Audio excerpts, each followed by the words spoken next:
good night, wonderful people. I mean, I couldn't wait for 7 o'clock. How about you?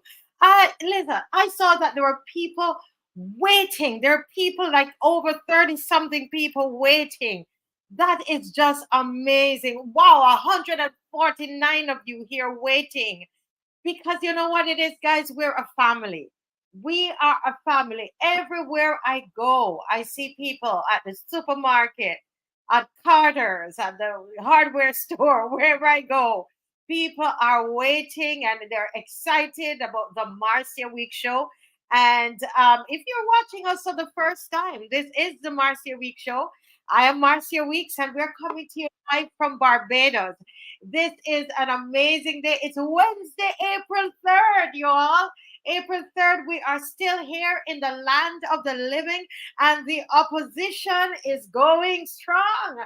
Opposition, fall in line. That's what you say. You say, fall in line. I say, opposition, fall in line. That's not what we are. We are that loyal opposition standing up on behalf of our country, Barbados. And we are saying these are our hills and our fields. I don't care how small the hills are. You from Jamaica, don't laugh at us and say the hills are small. We don't care how small the hills are. They are our hills. It's very hills, them. They're small, but they belong to us. These hills and fields, they are our very own. And we stand up for Barbados. Good night, my fellow Bajans. Junie Rock, how you doing, girl? Oh, my Lord. Oh, my Lord. Born again, greetings to all. Remember that the Messiah is our only hope. Prayer changes things. Let me tell you, prayer changes things. It is true. And pray, we will continue to pray. But we're going to do some action too, which is why we're here. Angel Humble says blessings. Rose 511. Oh my goodness, Rose, I'm so happy you have joined. Hello, all loyal opposition. Family was waiting ever since for the link. Hoping for a good show tonight as well. Yes, I'm praying and hoping as well that it would be educational. Because here on the Marcia Week show, we educate, we agitate, we motivate, yes, and we mobilize Africa and its diaspora. And Barbados is part of the diaspora, isn't it? And tonight, on tonight's show, we're going to hear from people from Jamaica as well who are fighting. We're going to see those from St. Lucia who are fighting as well on the same issue. The same issue. Yeah, the same issue of us having public access to our beaches, public access to our rivers, public access to all of our wetlands and all of those areas that we enjoy. And we've been enjoying from when, right? Yes, so tonight's show is going to be all about Joe's River. And we're coming up with more details. Good night, ADG. Good night, Nigel Carrington. I didn't say your name. I put up your stuff. I didn't say your name. Rabeem. Good night. She says, greetings, loyal opposition. Keep eyes and ears wide open and don't be distracted by folly. I want to agree with that. Excuse me. Focus, bullseye. Right now, this is the way they work. They're going to come and throw stuff our way for us to come off of what we're doing and go grab what they're throwing at us. No. We are staying on Joe's River. We're staying on the Ministry of Planning and Development, of which the Prime Minister is the minister in charge of that. We're staying on that. You're not going to throw bones our way. And I wouldn't even mention some of the bones that they're trying to throw away because we're not going to get distracted. We're staying eyes straight onto Joe's River. Yes, because our ancestors, you're going to see the pictures of our foreparents washing clothes there and walking up and down there from after emancipation right up until today. I told you all, these fields and hills, beyond recall, they are now our very own. And we're not going to get distracted. Like and share, people. Like and share. Like and share. Victoria's Queen, good evening. Cecilia Miller, yes, Cecilia, these fields and hills. Yes, yes, yes. FX Trading, good night. Nat Grant, good night. Ryan Rock, good night. Marcia, good night. Oh my Lord, good evening, Marcia. And I shout out Junie Rock big time. I love that name, Junie Rock. Junie Rock. It's 11:41 in the UK. Wow. 11:41 p.m. and she is waiting. Junie Rock is waiting out for the show. I've learned quite a lot. I leave Barbados at the age of 14. She left Barbados at the age of 14. But I am ashamed of what is happening to my beautiful country. Yes, they're trying to destroy this beautiful country, but the people are standing up. Bajans are standing up and they're saying, absolutely not. These fields and hills, they are ours. Yes, Junie Rock. So, Junie, I tell you, the people in the diaspora, they're very, very serious, you know. Listen, when you see me sit here, I sit here because there's a whole team of people behind me and beside me and in front of me. I am part of a team. I'm part of a group. I'm part of a community. I'm part of a nation. And the 418 of you, you are part of that too. You are the ones sending me emails and sending me WhatsApp and sending me all pictures and all kinds of different things. You're part of it. You come and you log on. We are doing this together. As the anthem says, in strength and in unity. In strength and unity. And that's what it is. So you see me and I'm speaking, but there's so much lined up behind me. Our four parents are behind us, guys. They are lining up behind us. They're beside us. They're all around us. You are here and we are doing this thing together. And we are saying to Barbados, we are saying to those who govern Barbados, you will listen to us. You will listen to us. And these fields and hills, they are ours. The 260 or 70,000 of us that live here and those in the diaspora. So we are a team. Thank you for the videos that you sent me. Thank you for joining. Thank you for donating whenever we have an event. We have the event that is coming up this weekend, and people already are going up to Unity Workers Union right there on 5th Avenue, 6th Avenue, number 5, 6th Avenue, Belleville, Unity Workers Union. They're donating money. They're donating vegetables for the soup, for the cookout. They're donating all kinds of things. You know, they send even gifts for the panelists. Listen, we are in this thing together. Do you understand? And together we are taking back our country. We're doing this together. Monica Ince, good evening. Llewellyn Eiffel, good evening. Just in time. Hi, just in time. Total niceness. Ooh, that's what we have on here every night, and education too. Erwin Nurse from New York, NYC. CG, oh CG is gonna be trying to make some posters for us to hopefully we can stick it on the car once if we get the right kind of adhesive to stick it on the car. We're gonna for the motorcade. That's what we're going to do. And yes, FX Training, Galbiz, good night. Emerson Bob, good night, good night, good night. Queen McQueenis, good night. Tracy Barrow, good night. I feel like I haven't seen Tracy Barrow in a little while. Sir Alfred, Brooklyn, New York City. Oh, wonderful. James Ford. Marcia, my namesake. UB Shepherd. How are you? Tracy Barrow. Yes, I just called you Tracy. I'm calling you twice.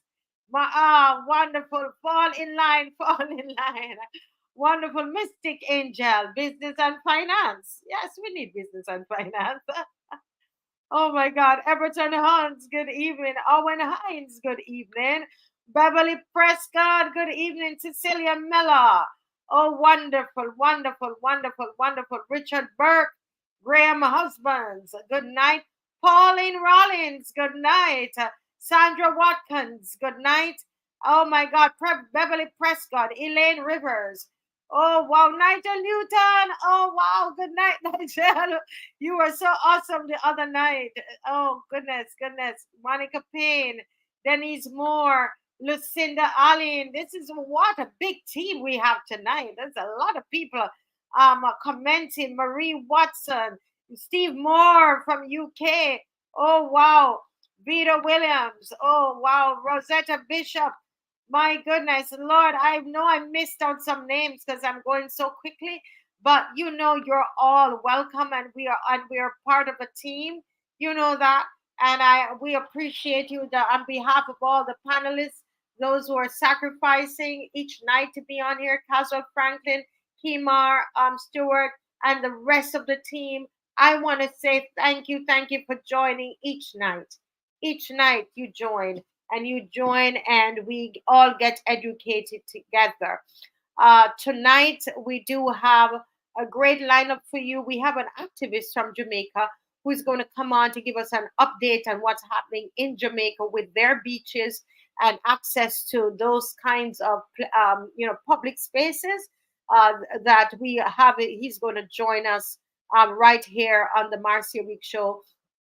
We're going to delve into the Planning and Development Act and to see whether this decision can be revoked. Can the Prime Minister revoke this decision? We're going to see from the act tonight. So I needed to join, make sure not join, to share. I needed to say, I needed to share and let somebody know that we're on, because we need to, if this thing can be revoked, that's what we are asking of our Prime Minister. Revoke it, please. The people do not want it. And that's why you need to turn up at Joe's River and send a very, very clear message.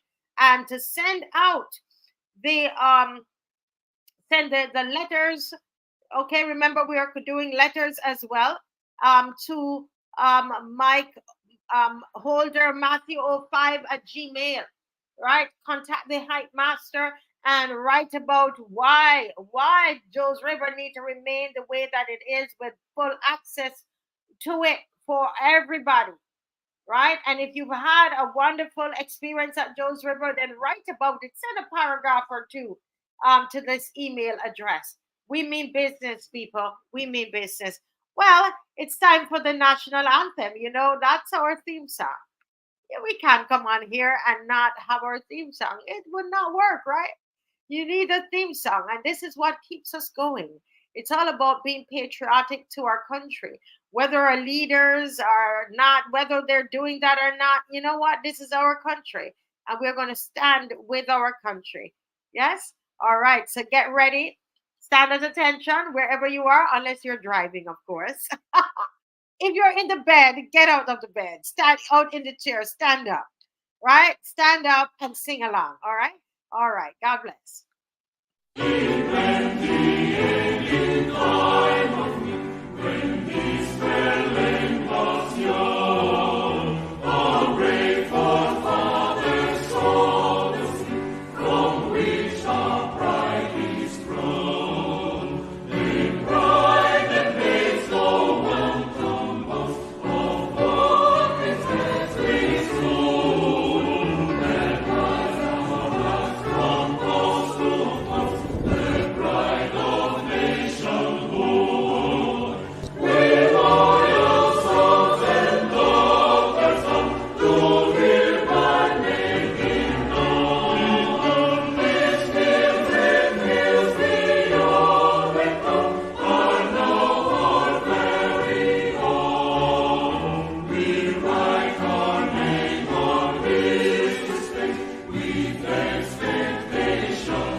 Yes, yes, yes. We write our names on history's page with expectations great. Listen, folks, on Sunday, and on Sunday at 2 o'clock, on Sunday, right there at St. Elizabeth Primary School, we write our names on history's page. We will go down in history. It will go down in history that you were there. We write our names on a history's page, people, standing up for this. The blue, the yellow, and the black. Standing up for Joe's River. Standing up for what our ancestors fought for. Standing up, standing on the shoulders of our ancestors, standing on the backs of our ancestors. But whatever it is, we are going to be standing. We will write our names on a history's page. And some of us will lay down and we will say, listen, we will lay down at those places that they plan to put up those walls. We will lay down and use our bodies as a barrier as we stand up for this country.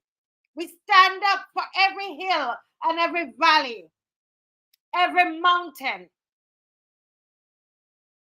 every beach, every area, every part of this country, every part of it.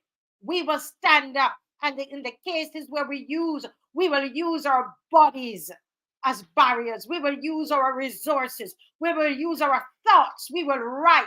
We will complain. We will speak out. We will use all the gifts that have been given to us. We will use it. We will use our education. Those of you who are professionals, we need to have environmentalists. Are you an environmental? And are you? Did you study environmental science? We need you.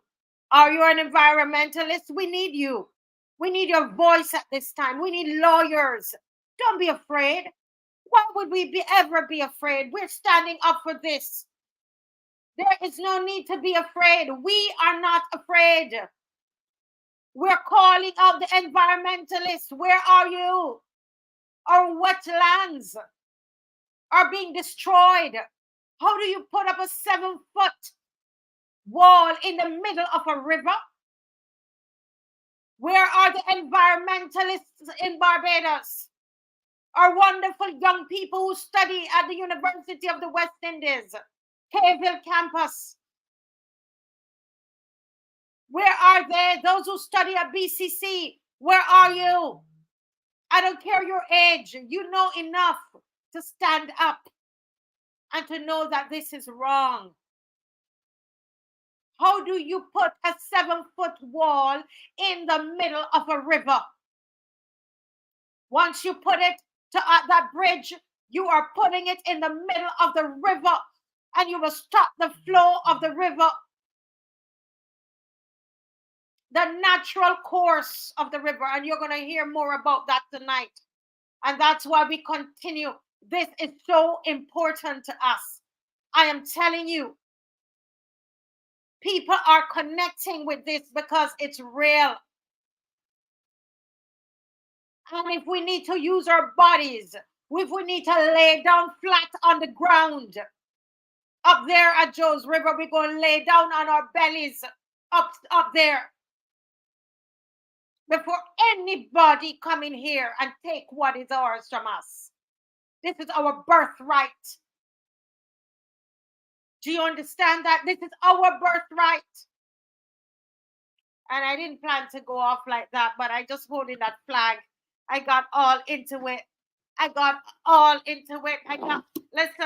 this strap out tonight. We're going to teach. In Jamaica, we say beat. Your mother call you to beat you. That's what they say. So tonight we're going to beat and we're going to teach tonight. It's going to happen with this here tonight. The strap is out tonight because nobody is off limits tonight. If you are in the way and trying to sell our birthright, you are not off limits tonight. I'm telling you. You're not off limits tonight. fire for you tonight, not off limits. Tonight we're going to beat and we're going to teach. Yeah. And speaking of teaching, I see Mr. Murray is lined up to come to us, and I'm so excited about his session, and that he has prepared for us. He's done some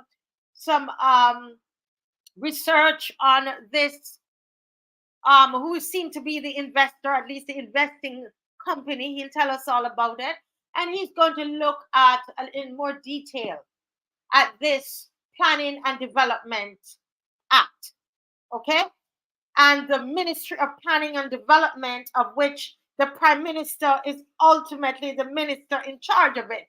So this show is directly being sent to the Prime Minister of Barbados, the minister in charge of the planning and development in Barbados, without any malice, without any strife, without any anger, but just passion, Madam Prime Minister.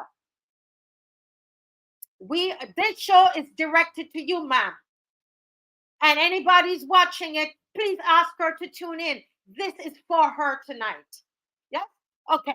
So let's bring in Mr. Brian Murray. Good night, Mr. Murray. How are you? Good night. I would say good night, please, teacher. Thank you very much. Thank you very much. It brought back my days at primary school. Tonight, we're going to beat and teach. We're beating and teaching tonight. All right. Yes. You know, they would put it over their shoulders like this, right? Of course. Drive fear into your hearts. Well, over to you, sir. You are the teacher tonight. You are teaching in this segment tonight. So over to you, sir. Before I go into the George River issue, which I think is probably the hottest issue of Barbados today, along with the non-Chinese houses and hope, I just want to express my abhorrence to the way the Prime Minister and her Minister of Foreign Affairs, in particular, are treating Barbadians as regards Haiti. You know, there had been a proposal that Barbados would take part and send troops, policemen, and/or soldiers to help safeguard and restore democracy and peace and whatnot in Haiti. I heard on the news today how Prime Minister Keith Rowley has made it clear that Trinidad is in no position to contribute soldiers and/or policemen to that mission. And I am saying that after all that has been said and done, we are yet to have a definitive statement and update, whether from either Foreign Affairs Minister Kerry Simmons or Prime Minister Motley, as to what is Barbados' position regards Haiti. And I say so because I see where Canada is proposing to train these soldiers and policemen. I see they're providing millions of dollars in training and support, but they're not sending any soldiers. They're not putting any boots on the ground. They're not endangering their troops. It reminds me of the remote war that's practiced these days through the United States and whatnot, and where you send drones. You don't put your people in danger. You send drones or other dirt for so they themselves are in danger. So I would hate to think that without any rationale given to Barbados, Barbados have not been pluralist at all.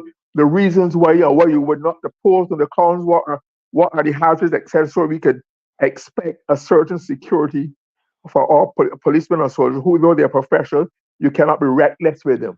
I don't want to see any Barbadian blood spilled unnecessarily in Haiti when the big white powerful countries, also Jamaica and Bahamas, they are leading the forefront because they are close to Haiti and they have an ongoing battle with refugees and migrants, etc., from Haiti. So I understand there, but Barbados needs to have a definitive position. I wish the government, it wasn't mentioned in the budget, it wasn't mentioned in the estimate. In fact, there was no debate on foreign affairs in the estimates. Again, Barbados has been robbed of information, and it's become part of the habit and the practice of this government. So that's my right.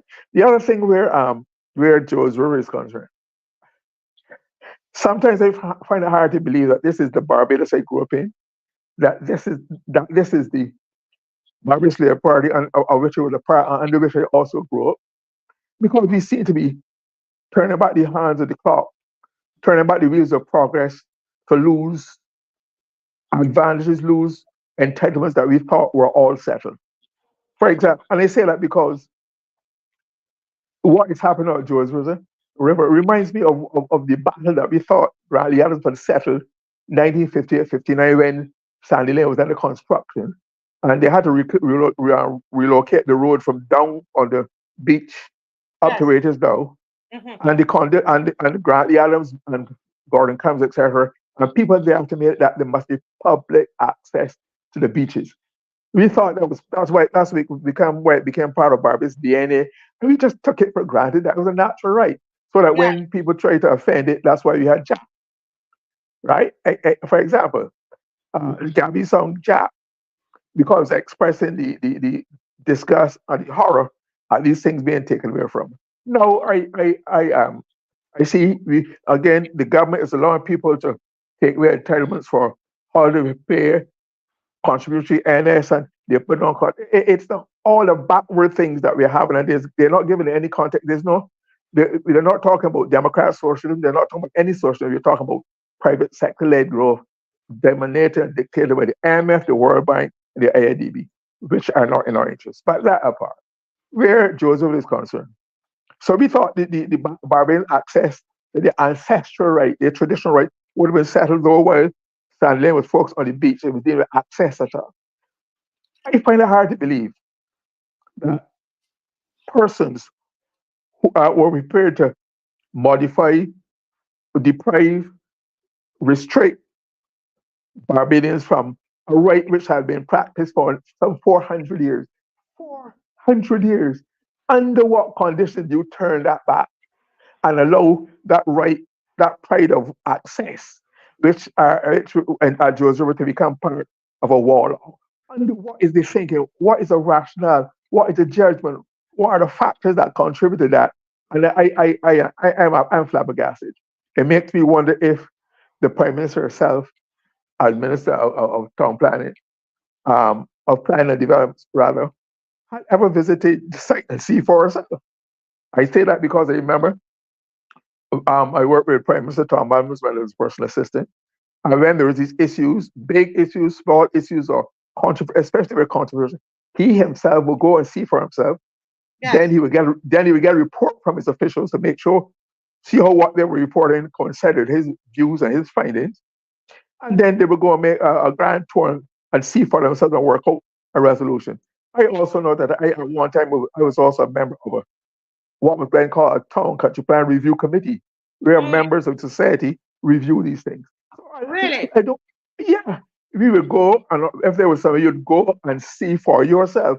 You don't mind what, because you cannot always visualize on paper and words what is standing before you. So you want to see it for yourself, you believe it for yourself, so that you are in a position to make the best informed judgment. I would like to know if Minister Dugard, especially, and the de facto Minister of Planning and Development, the Prime Minister, did they go and see it? And what is the basis? I was also intrigued. When we were building Sandyland, we knew the people who were building Sandyland. In Barbados, it's customary that when projects are going on, we get information about the builders. I was intrigued that we were only hearing about an Australian gentleman and Elswater Limited. I was worried by the Australian gentleman, the label and the nationality of Australia, because I know when I remember what Australia has done to its indigenous people, is Aboriginal, the so-called Aborigines, people who they went and found there, where even today they are the worst treated citizens, deprived of all kind of rights and equality, and economically, politically, educationally, health. It's a scandal. So Mm-hmm. I know people are products of their environment. So when I hear that, they're hearing about Ullswater Limited and not a name, which we are accustomed hearing. When we're seeing a lawyer, a spokesperson speaking for Ullswater Limited, but no name, I became very, very concerned. I said, Yes. this something is wrong. So I took it upon myself after checking around, and nobody could find me with the name. I did some checking, and I found that Ullswater, there's an Ullswater Investment Limited registered in Barbados. The source of this information is CAIPO, Corporate International Property, a corporate, I forget the CAIPO, I think that is soon going to be changed anyhow.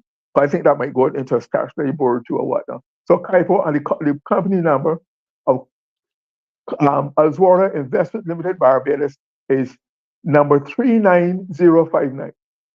Number I also 39059. 059. That's a How do you registration spell number. the Oswalter? How do you spell it? ULLSWATER Investments Limited. Oswar Investment. Oswater, yeah.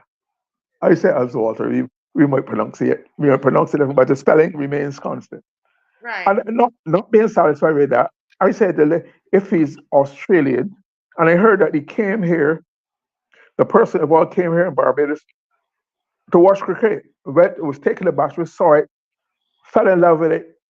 That is why you're supposed to be here today, confronted this issue.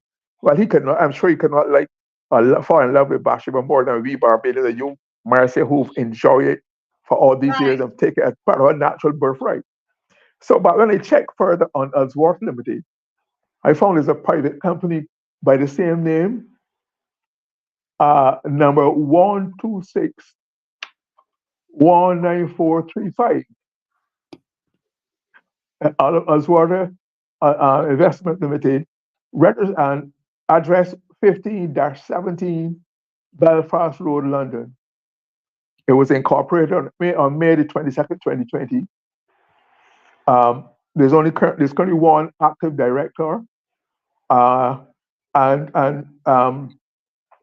the objective of the company is buying and selling its own real estate, which fits into what Oswald and what the project of Georgia is meant to be, from all that we can understand. And he's supposed to be British, and he's the sole director and also co-director. He's born in April 1965, and he's supposed to be, from the listings when I Google it, he's supposed to be a director. He's supposed to be involved in between 1 and 36 other companies. So he's obviously well endowed, long pockets and whatnot. So it helps you see this. So I'm just wondering what would have, how does he therefore be this powerhouse in Barbados? And how Can did you he get? repeat? We missed what you said a while ago. Well, I missed it. Can you repeat it, please? I said I've been wondering how he's become a powerhouse in Barbados, seeming to get this obvious. I mean, it has to be special circumstances, special insights, special discoveries that would make a government go ahead with to eliminate an ancestral right date about 400 years for the benefit of an investor. How does that override Barbados' historical priceless? There can be no value given to the patrimony that is involved in that George River area, the wall, the bridge, the sea, the teacup and saucer are priceless. But so I wonder why would that be compromised on what over the ground?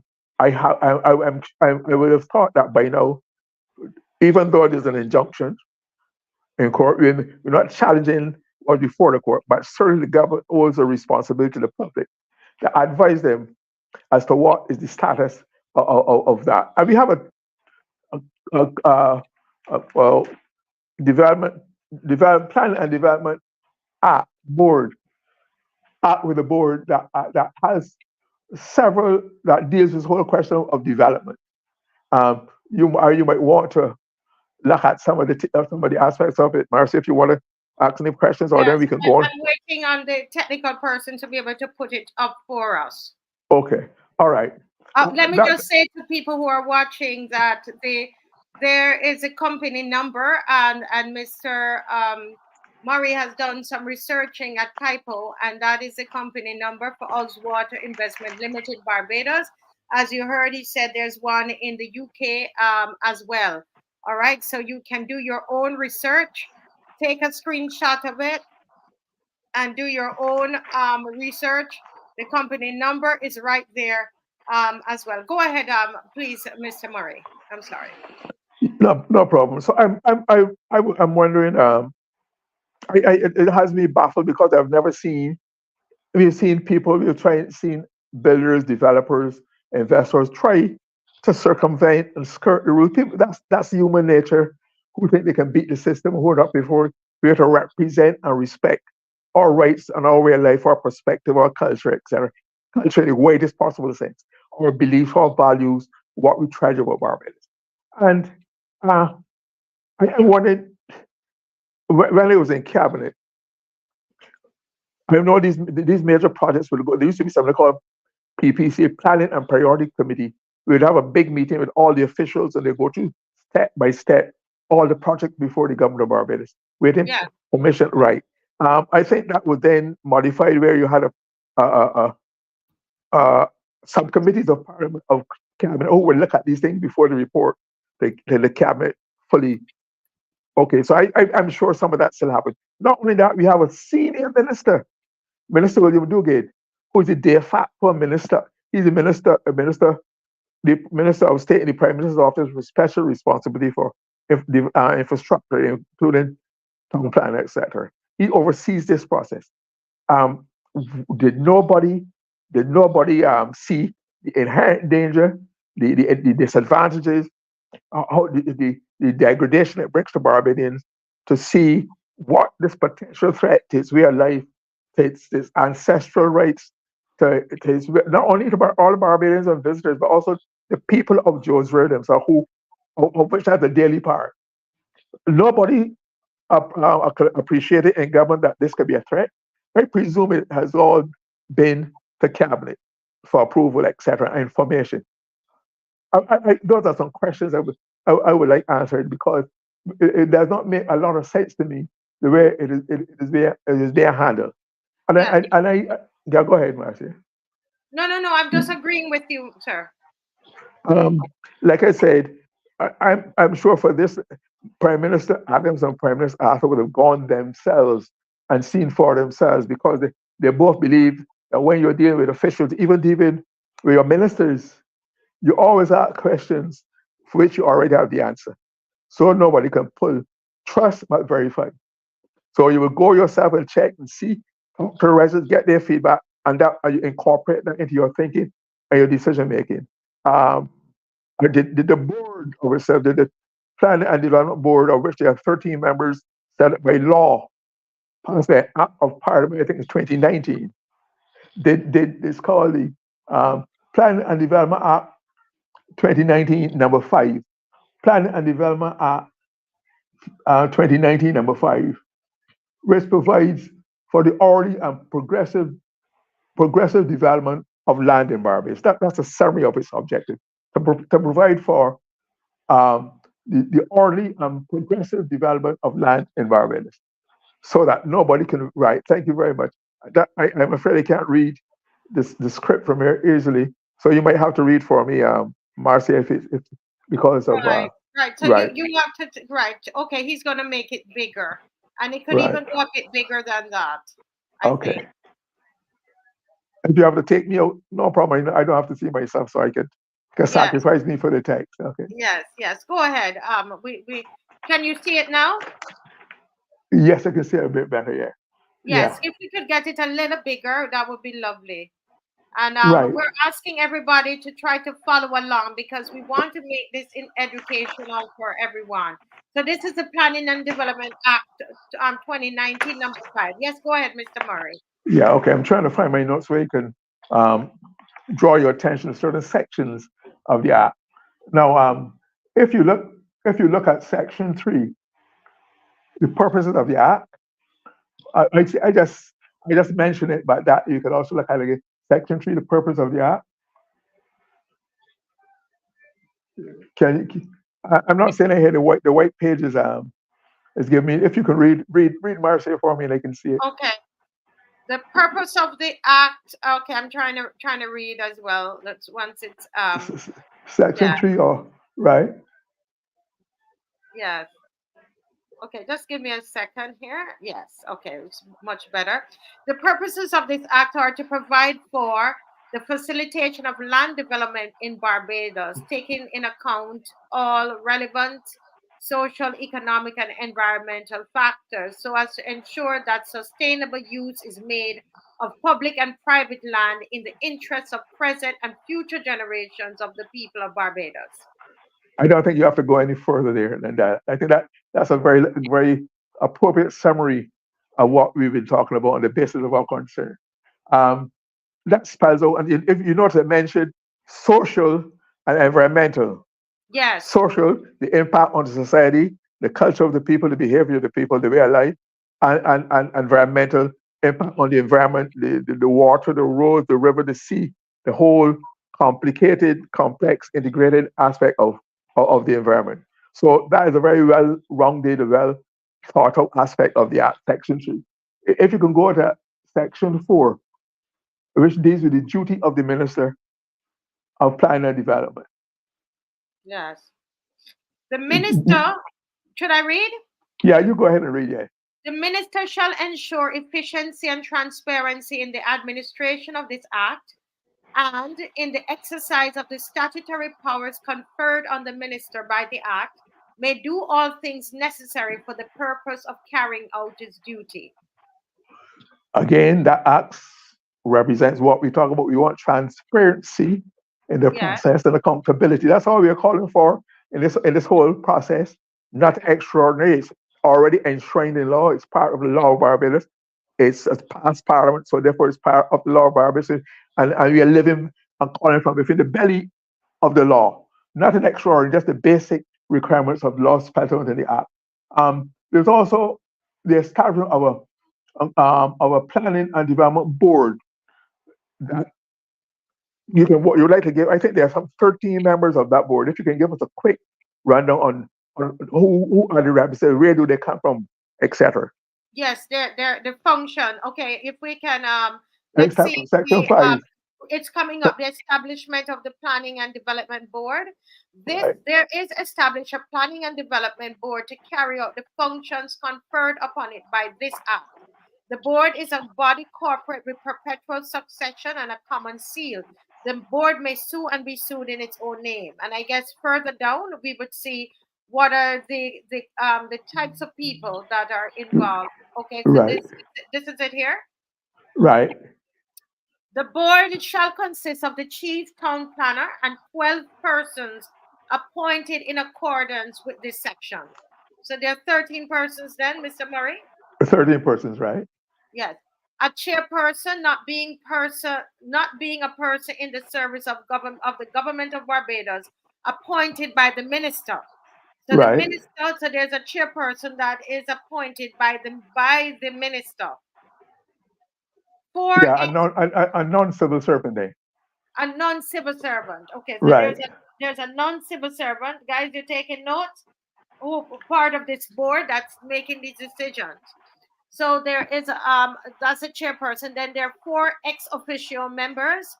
The chief, which one is the chief technical officer of the ministry responsible for public works.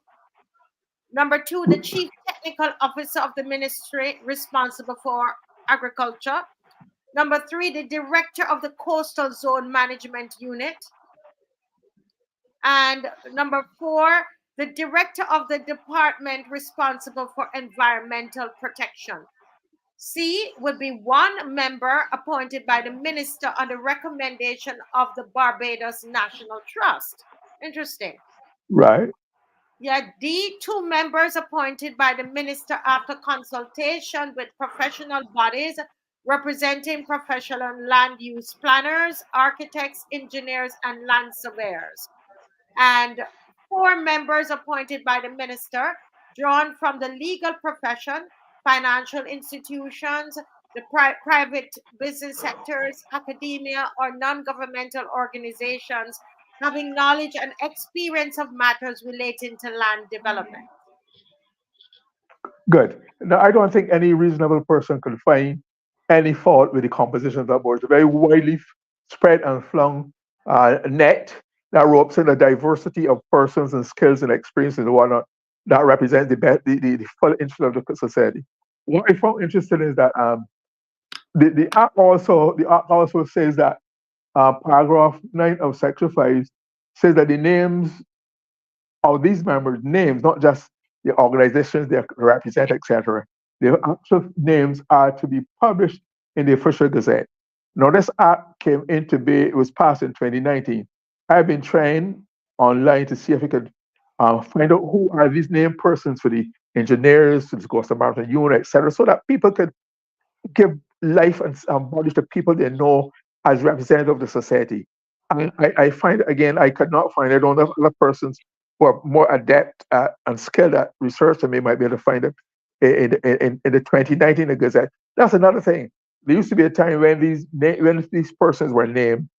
They were not only named in law, but the government information service would send out a notice through the government information service, put it in the press, stories in the press about who these persons were, etc. So you begin to identify with these boards and committees who are doing work on your behalf. Now to me, I think it's a deliberate policy of government where they're starving the country of information.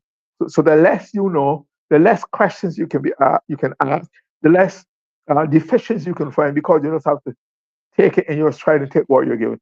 I don't think that's good enough. I think that in spite of the social media and all the fancy gimmicks you have nowadays, I still think Barbadian tradition is that the government information service, the official gazette, have been printed. No, the official gazette now only comes online. I think if they want to do that, fine. But I still think that the government information service should not, the average Barbadian does not go online, does not read the official gazette. But people, if it's there, people read it in the newspaper. If it comes as a story, it worked for Barbados very well since 1958 when the government information service was set up. And now all of a sudden that has been abolished, done away with, as part of the diminution, the reduction, the corruption of the government information service. So if anybody can find out Mr. who Murray, those, let me just repeat that, Mr. Murray. Guys, I want you in the chat to stay focused. We have an issue here that we're dealing with. Let's stay focused on what it is. Do not get distracted, folks.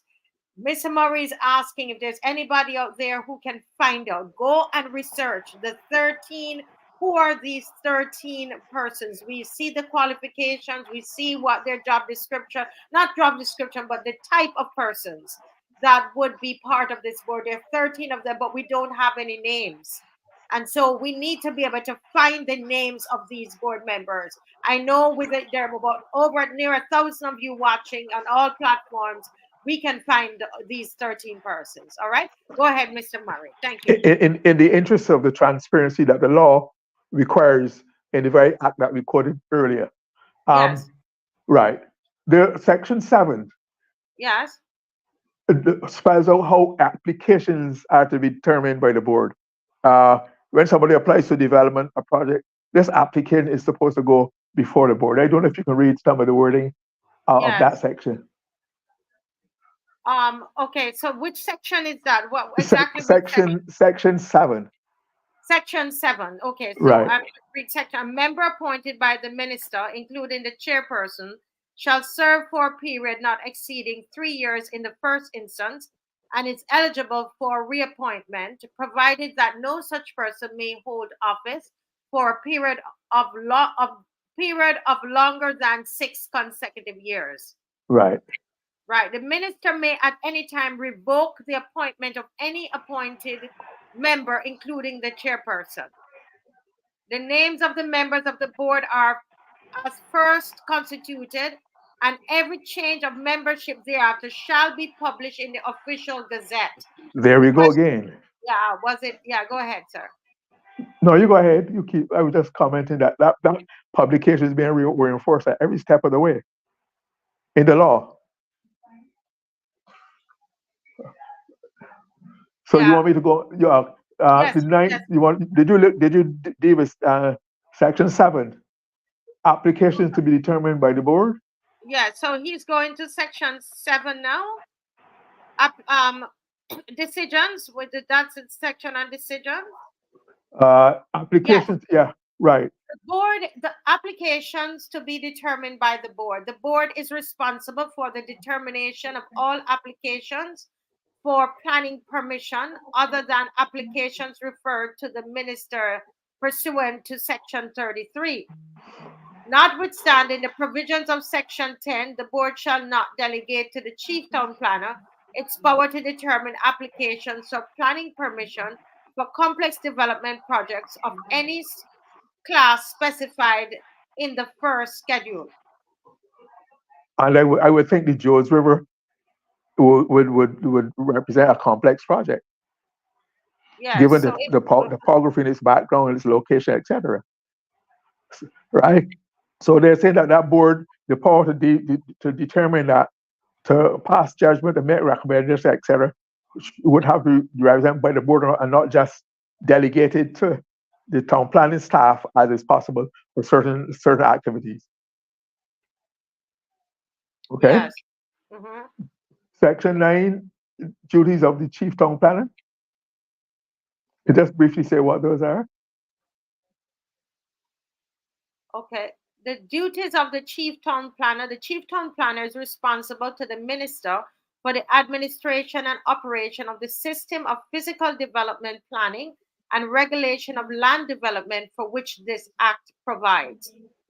It's a duty of the chief town planner as the executive secretary of the board to list all pending applications for determination by the board on the agenda. B, ensure that every application listed for determination by the board has been processed and assessed by the department in a thorough manner within the time limit set by this act, and that all the documentation, and I'm not seeing anything else. Okay. All right.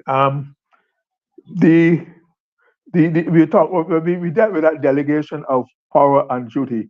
Let's go to section 30, environmental impact assessment, which is interesting. Section 30, environmental impact assessment.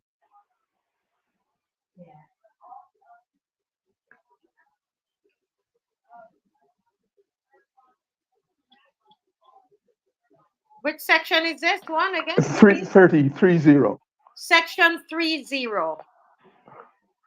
I think it talks about Yes, right. It's right there. The chief town planner may require an environmental impact assessment to be carried out by the applicant in respect of any application for permission to develop land if the proposed development, by reason of its nature, scale, or location, could significantly affect the environment. There you are. Was there an environmental? The law says may. It doesn't say shall or must. It may. But was it done? I think all the categories of complexity and also impact on the environment, etc., are bound up in that very same Jones River project. So, to me, as a layman, as a Barbadian, as a long-standing taxpayer, I would have think that those would be very reasonable grounds for asking for environmental impact. And were the public involved? I advise if there was some. And if so, why not? This is very good work, Mr. Murray. Number 2 says, unless the minister directs otherwise, the chief town planner shall require, or as alternate views is saying, although this act is calling the chief town planner, that it is now the director of planning and development. So everywhere that we say chief town planner, it's now the director of planning and development. Right, that's right. Unless the minister directs otherwise, the director of planning and development or the chief town planner shall require an environmental impact assessment in respect of an application for development of any kind mentioned in the third schedule. Let me read that again. Unless the minister directs otherwise, the chief town planner shall require an environmental impact assessment in respect of an application for development of any kind in the third schedule. The board or the minister, as the case may be, may not grant permission for the development of land pursuant to an application to which this section applies unless an environmental impact statement has first been taken into account. The question is, were these provisions respected and implemented? If so, why not? I think the public demands and requires that those questions be answered. if you can go on then to section 33, um, referral of application to the minister, where the board where the board refers an application to the board to the minister. You want to spell out that in a bit first by quoting the section? Section Yes, that's 33. section 33, 33. Right, right. Okay, so we're getting there. Guys, stay with us. And those of you make note of the different sections that we are reading tonight, that you could go and find it and read it yourself. Okay? So we're going to section 33, and you're going to see that there's clearly no way that they would have gone through this, followed this act. Right, Mr. Murray? They would not have followed this act and do what they're doing. So we're right here now. Right, we just have a couple more minutes. The minister may give directions to the chief town planner, requiring that any application or class of applications for planning permission specified in the direction being development which would involve either a significant departure from the approved physical development plan or is of strategic, economic, or environmental significance shall be referred to the minister for determination. Right. Okay. And this is the clincher coming. The next section 42. Modification So we're establishing here that where they're not able to come to a decision, and it is referred to the minister for determination. Right. Yeah, the minister has the ultimate responsibility and decision making power. The minister has the ultimate responsibility, and though Minister Dogood is the minister in the minister of is the minister in the ministry. In the ministry, right? So the minister, the real minister, is the prime minister, and according to section 33, she has a final decision on what happens at Joe's River as the minister of planning and development.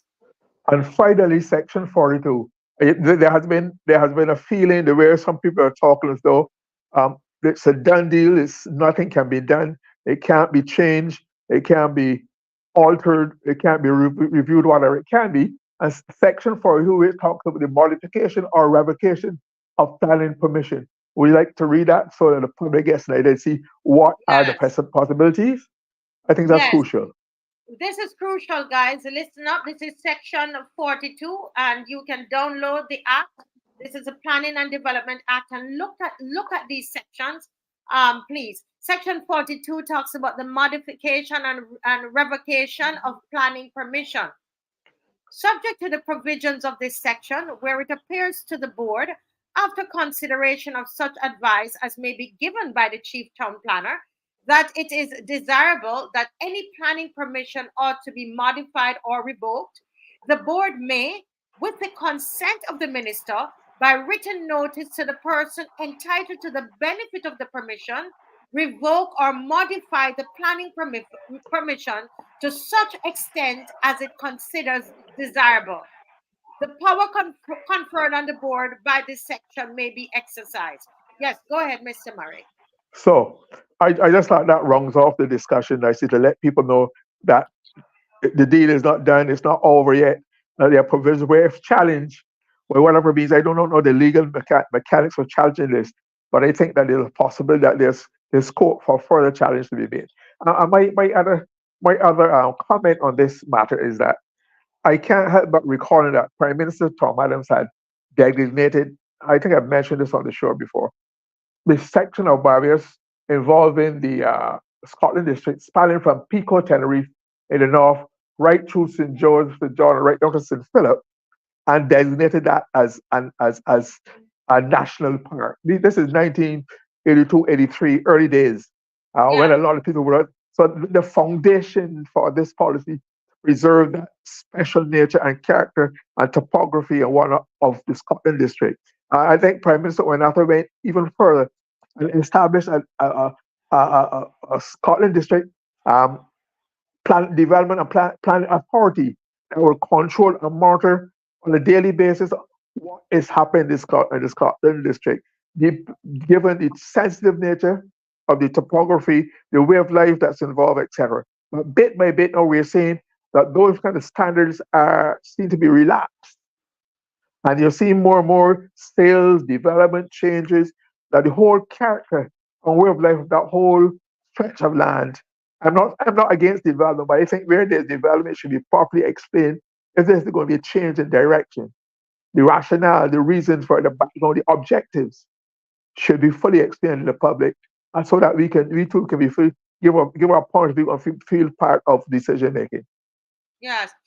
Someone alternate views put up the name Trevor Leach is the director of planning and development.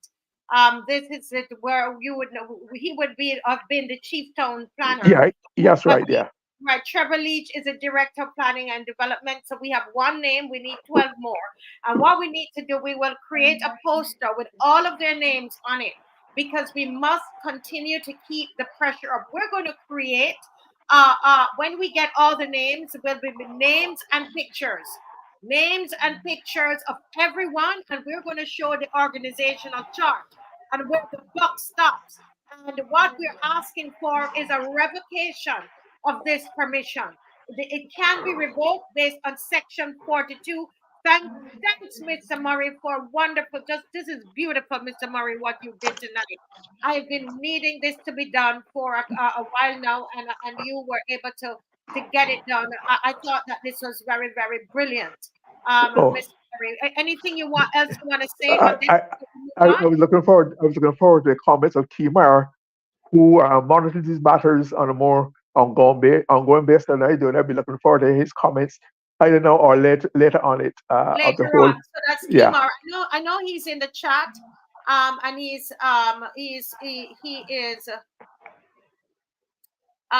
is commenting in the chat. So Kimar, Mr. Murray wants to hear your comments on what he's presented. A brilliant presentation, in my estimation, because I love when I'm learning something, and that's what happened tonight. Great research. And remember, we have the name of the investment company, and we have the actual company number as registered at Kaipo, and we are going to, well, we have homework. Our homework is to find the other 12 members of the Planning and Development Board of Barbados. Okay. Oh, that's what somebody's putting up. You Oh, found it? oh, wait. Okay. The members of the new board are chairperson. Okay. The chairperson is Bear Brathwaite. Then there's Trevor Brown, Christian Marshall, Peter Stevens, Dr. Yolanda Allen, Sanjay Amin, Rosalind Smith, Miller, Antonio Elcott. The Director of Planning and Development as Executive Secretary, Chief Technical Officer, Minister of Transport, Works and Water Resource. There are Cheryl Bennett Innes, Chief Agricultural Officer in the Ministry of Culture, Food and Nutrition, Healy Holder, and I guess Donita Calendar. Can you wonderful come to the front of the class, Donita? Donita, jump to the front of the class, Donita. Look at Thank you. Yeah. that. Tell She's Donita to be commended. Thank you together. very much for. I couldn't find it myself. Thank you Brilliant. for your input. Okay, so let me tell her what to do. Donita, what I want you to do, Donita Calendar. You are in the front of the class now. We ask you to send message me please to what's my number? 236-7000. 236-7000. All of Barbados know this number. Even those that are tracking my phone, they know the number. You all know the number, don't you? I know you're in my phone. I don't care. 236-7000. Right, Donita, can you message me, please, and let's, so I can get a fuller understanding on who is what, and we can find pictures. Anybody can help us to find pictures with these names, and we're going to put them out there. What we're doing, we are seeking a revocation of this permission. That's what we're doing. And as I told you at the beginning of the show, this show is directly being sent to our Prime Minister of Barbados, the Right Honorable Mia Amor Motley. This is to her because she is the minister, and the buck stops with her. So there can be a revocation of this, Prime Minister, and we're coming to you because you represent the people of Barbados. We put you in that office, and the people of Barbados need this decision to be revoked, ma'am. Yes. Mr. Murray, thank you so much. My pleasure. Not only my pleasure, I thought it my duty and my responsibility to try to add further meat to the debate, which was a little bare of meat, just bones, and I want to put some flesh on the bones so that we can have a full understanding and appreciation to how we go forward and resolve this issue to the benefit of the people of George River in particular, and all of Barbados and all the visitors possible in this regard. Yes, yes, well drafted and explained by Mr. Murray. Tyrone Noor says, job well done. And Thank that's why I you. want to say to everybody, don't get distracted, folks. We're here tonight. We're here to learn. Thanks to those who provided information, alternate views. Colin as well was telling us about the going to Kaipo to get all of this information. And that's how we want to run the chats and make it productive, make it efficient. All right. We're supposed to have okay, he's coming in. Heather is here. But Heather, we have somebody coming in from Jamaica, my sister, and I want to big up Heather right now. I want to big up my sister Heather Cole. Heather is a true patriot of Barbados. She is in New York City, guys. And Heather has been the one breaking a lot of things on this story, brought the story to the Marcia Week show. And she is in New York. And this is why I'm telling you the diaspora, don't sleep on the diaspora. And don't let us ever let any politician, any government cause us to believe that the diaspora doesn't matter. Good night, Heather. I'm going to let the Jamaican let them come ahead of you. They're trying to get their devices connected. But good night, Heather. Did you hear Mr. Murray? Mr. Murray's contribution. Good night, everyone. I only heard the last bit of what he was saying. As I told you, I was cooking. Yes. So now I'm kind of free. But if the other person is going to come on, I can possibly come on after them because what I have to say would not take that long. Yes, yes. Okay, well, go ahead. Well, let's go ahead and start because he seemed to be having some. Okay. Oh, he's here. He's here. He's here. Okay. Okay. Hold a minute. Who is this person? I don't understand because.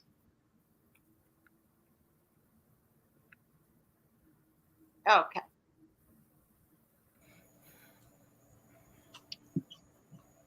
Yes. Okay. All right. So, Mister, we have with us. We are blessed to have with us this evening. We are blessed to have with us this evening, Mr. Lloyd Daguilar. And Daguilar. repeat, please.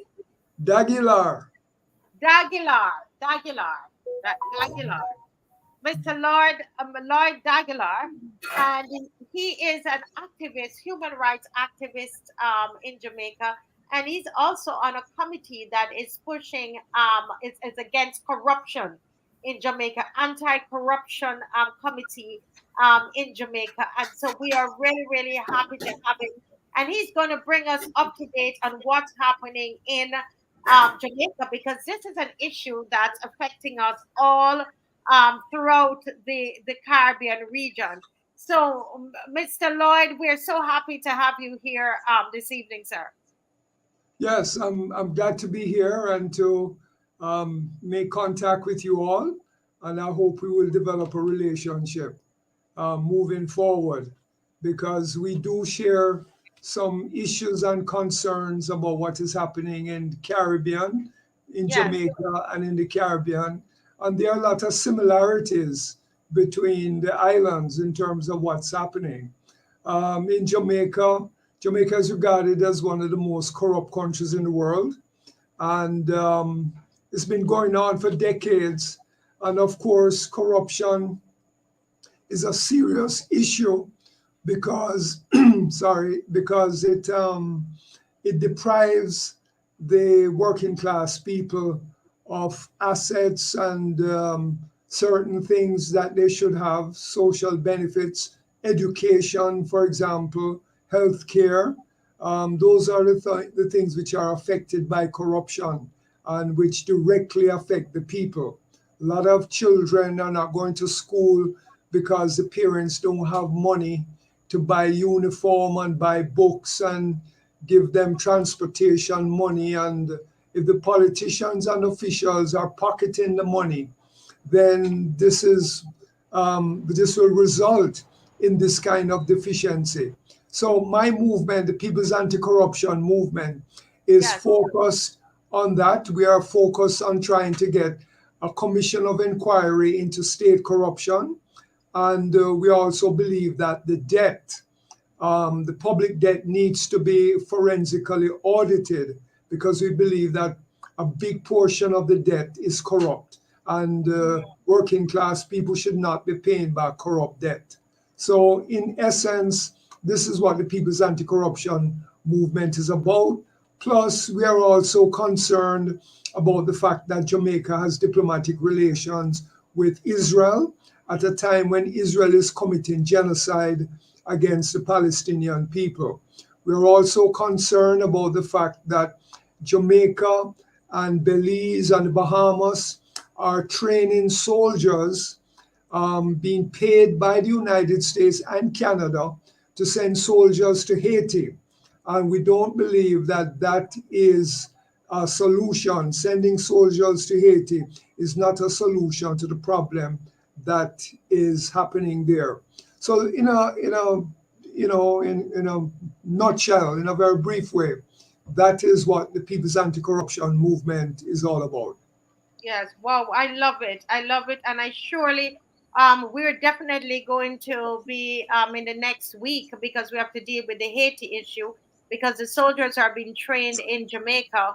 To my understanding, we are going to have, to do a show dedicating some time to that. So I will be reaching out to you, concerning that. But tonight we want to talk about give us an update on the public access to beaches in Jamaica. No doubt that there is some corruption inside of there too. But can you tell us what's happening in Jamaica as it relates to this topic?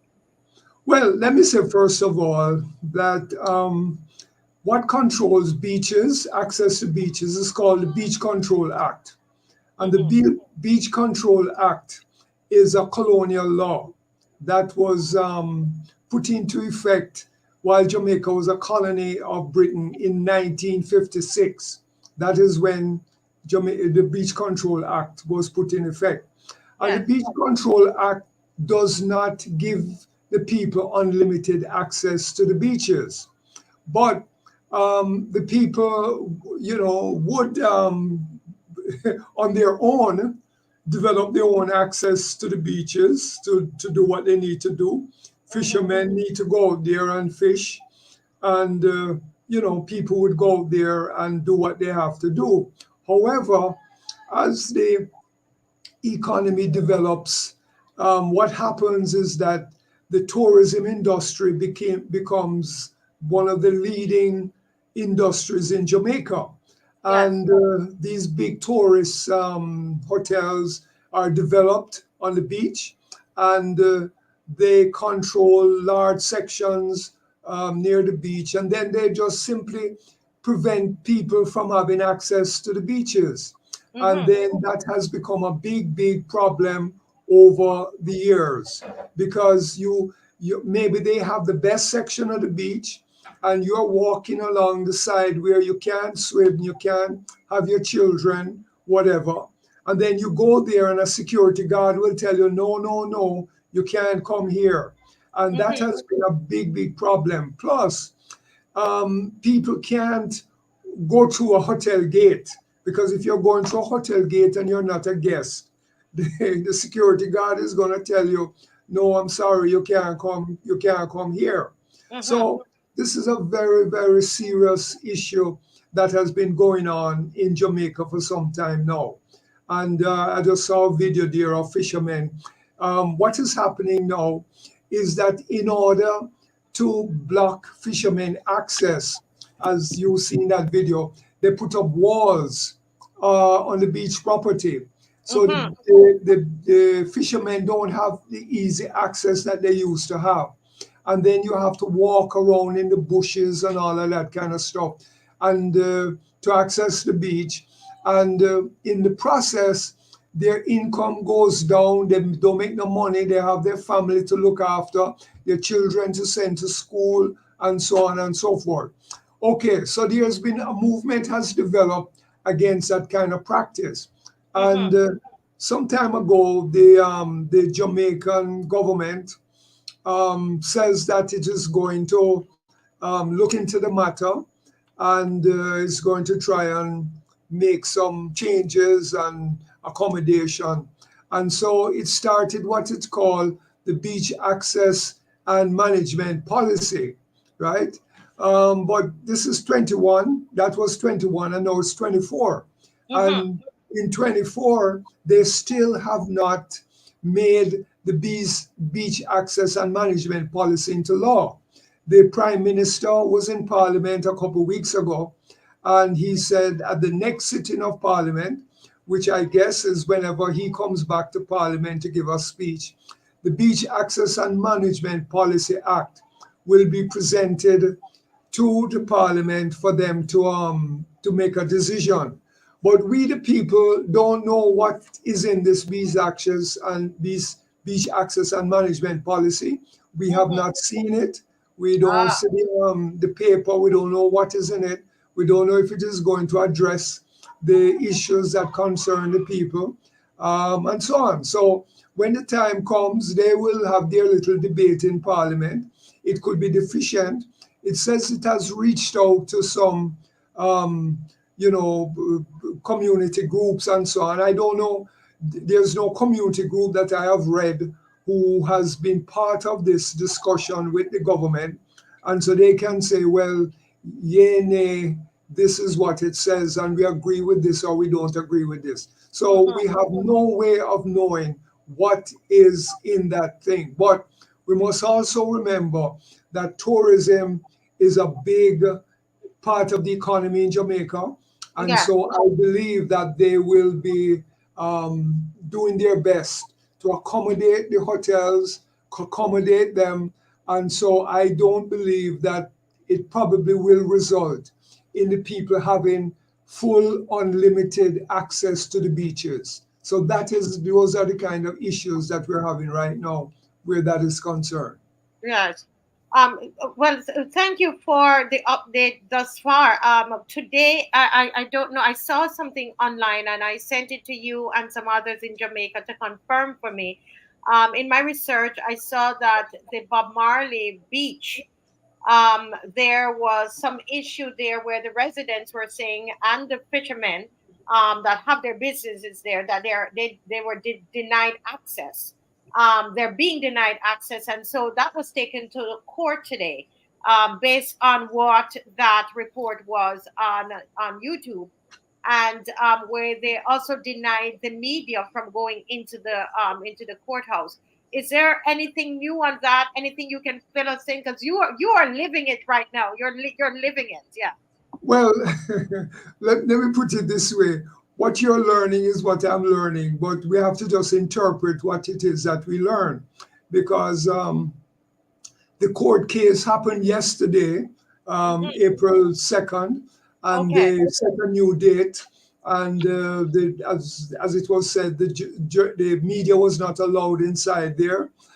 They spoke to one lawyer who's representing the claimants against the policy that is there, and they've set a new date. This is not something strange in Jamaica where the judge will decide that, hey, I'm sorry, but we don't want a media in here. We don't want nobody. This will be a private meeting of the court, etc., etc. That is nothing new. That has happened before. But what is important to understand, and it is connected to what I just previously said, is that the government is saying, listen, it's not we own this land here, not we own this land. So when you're suing us, you're suing the wrong person. But we don't know exactly who is owning the land. And if the government don't own the land, who owns the land? And the person who is buying the land, unless something changes, could very well decide that they're going to destroy all the vending constructions that are on the beach where people sell, the clothes and they sell food and that sort of thing in order to make a little living. If they own the land, they have a right to destroy everything that is there. And that is precisely what the people are concerned about, that they have been there for decades doing their little thing, using the beach to swim and to go out and fish and all that kind of stuff. And if now a big business is going to go up there and develop a big hotel, they want it to be as fancy as possible. They don't want anybody selling any goods there. They don't want a fisherman. They just want the guests to be as free as they possibly can. And that is not the reality of life in Jamaica. We're a poor country, and lots of poor people need to make a living. And so, how that is going to be resolved is still up in the air. We don't know how it is going to be resolved, what the court is going to be decide. If the court could be influenced by the government passing the Beach Access and Management Act, which they say they're about to pass. Now, that could be influential, but as I said before, we don't know what is in this beach access and management policy. We don't know. So it's something that we have to go wait and see. And those who are agitating will have to continue to agitate that if the law is deficient, we want the law changed, because we want the people to have unlimited access to the beaches. Yes, sir. Someone is saying here, Mr. Colin Roach, she's saying this is a good example here, Jamaica and other islands who have this problem with our beach access. We should be coordinating marches inter island and broadcast live. I think that that's a great idea. What do you have to say to the people of Barbados as we close this segment tonight, sir? Because I catch you, I know I caught you in the middle of everything you're doing and tell you, come on. So I know you have to go very soon. Yes. What do you say to the people of Barbados? Well, there are similarities between Barbados and Jamaica and Trinidad and everywhere else. As somebody was saying, we came here as slaves, and then when slavery ended, there was no reparations, there was no compensation for the ex-slaves. They didn't get no land. They set up a police and an army to prevent you from capturing land. And in Jamaica today, if you go and capture land to plant or to build a house, they call you a squatter, and they come and destroy what it is that you have done. So therefore, there are similarities all over the Caribbean, and we have to be active. We have to let the government know that we are due reparations. We need land for the landless. We need access to the beaches, and you have to take care, and we have to take care of the small, medium enterprises such as fishermen and those who sell on the beaches, etc. They must be protected legally and politically. Yes. Thank you so very much for joining us. I think, Mr. Murray, you had a question or a comment for our guest? Yes, about the Yes, go situation ahead. in Jamaica. I myself years ago had been shocked when I read that there were private beaches in Jamaica, because we had been brought up in Barbados to believe that Jamaica was the most militant, dominant, serious fighter for its rights and privileges of all the countries in the Caribbean, even especially Barbados, where we're supposed to be timid and laid back, etc. So for me to hear there were private beaches, something that we had um, made illegal by law years ago, where we said there must be public. There were areas designated around the country to provide public access to the beach. And sometimes the access are not always well maintained, but these things are listed in law. So I was surprised to see that still happens in Jamaica. But where is the government? Where there's no social conscience in the government, there's no social conscience on the corporate sector. Where's academia? Where is the University of West Indies on this matter? I'm very surprised that they're allowing this thing to go in such a meandering manner and just waiting on the court. They should have to help the system. Yes, absolutely. And so, as the question that was asked before, we really have to organize ourselves. We have to be strong. We have to be mobilize ourselves. We have to let the government know, the system know that we will not tolerate it and we will not allow it, because they are pro the tourism industry. And that is what it's all about. It's pro-tourism. So it's tourism against the people who want to have access to the beach. And the hotels have the best beaches in the island. And if you want your child to go to the beach to learn how to swim, if you go to a part of the beach where as soon as you go there, you drop 20 feet into the water, you will never be able to enjoy the beach with your child. So you need those sections where the beach, goes out in a decent kind of way, etc. Right. That is why access to the beach is so important for the people to enjoy the beaches. And we have to, confront the tourism industry that is denying people their rights to the beaches. Well, good luck, sir. Keep pressing on. Yes. Thank you so very, very much, Mr. Lloyd, and we will, Dagular, and we will definitely be in touch with you. There's so many other issues, as Colin is saying, that we need to come together on. And so we're going to definitely be using your resources and the connection there. All right. Is that you speaking? Is that you? No, that's not you. No, that's not me. But thank you very much. I really appreciate being on your program and look forward to being on it again. Thank you very much. Yes, thank you, sir. God bless. Bye-bye. Good. All the best. Good. Yes, bye-bye.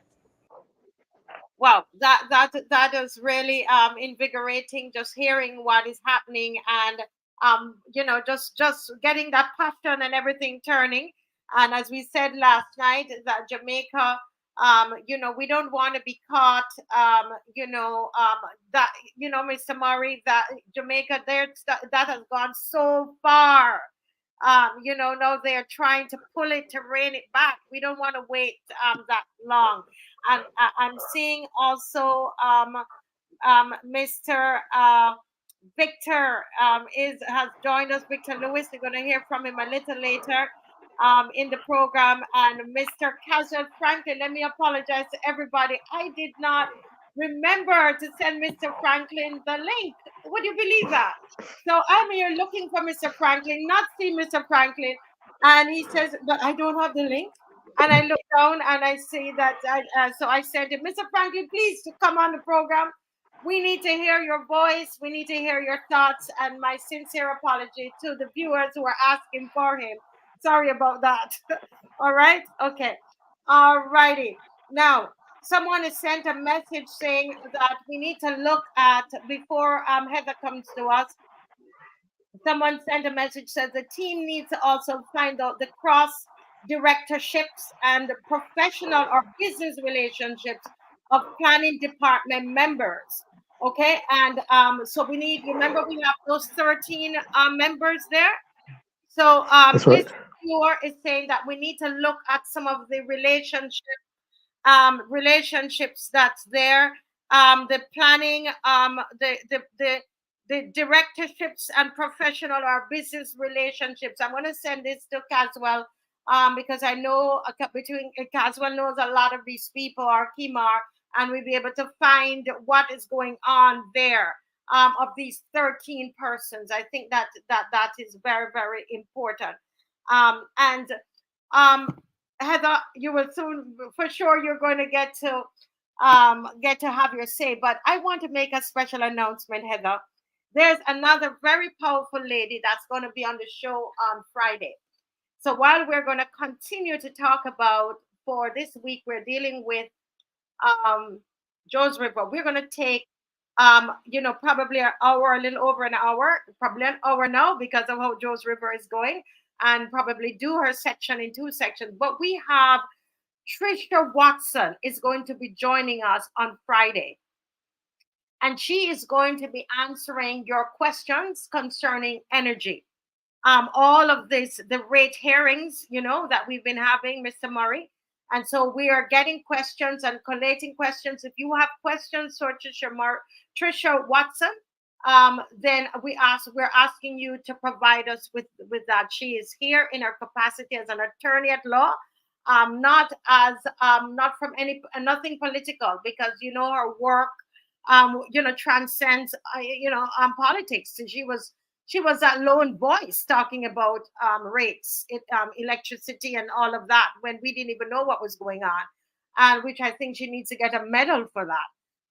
And so she will come on in her capacity as a voice of the people and of carrying the people's concern, energy in this country. And so she'll be on Friday, but we will definitely also continue our conversations. Read Joe's River. Okay, so now over to the wonderful Heather Cole. Good evening, Heather Cole. Good evening. Thankful for the persons who have turned up, each and every one of you, because if we don't have an audience, our message will not get out there. And tonight I want you to do something. I want you to invite every member from the parish of St. Joseph to attend our meeting on Friday. So please take note, even the ones who live in the diaspora or wherever they are, as long as they live in St. Joseph, please share the link when Marcia puts it up and invite them to the meeting, because they should hear something that I have planned for Friday. But tonight, I don't know if Dave has any of the photographs that I sent him. I did send him about 4 pictures earlier today.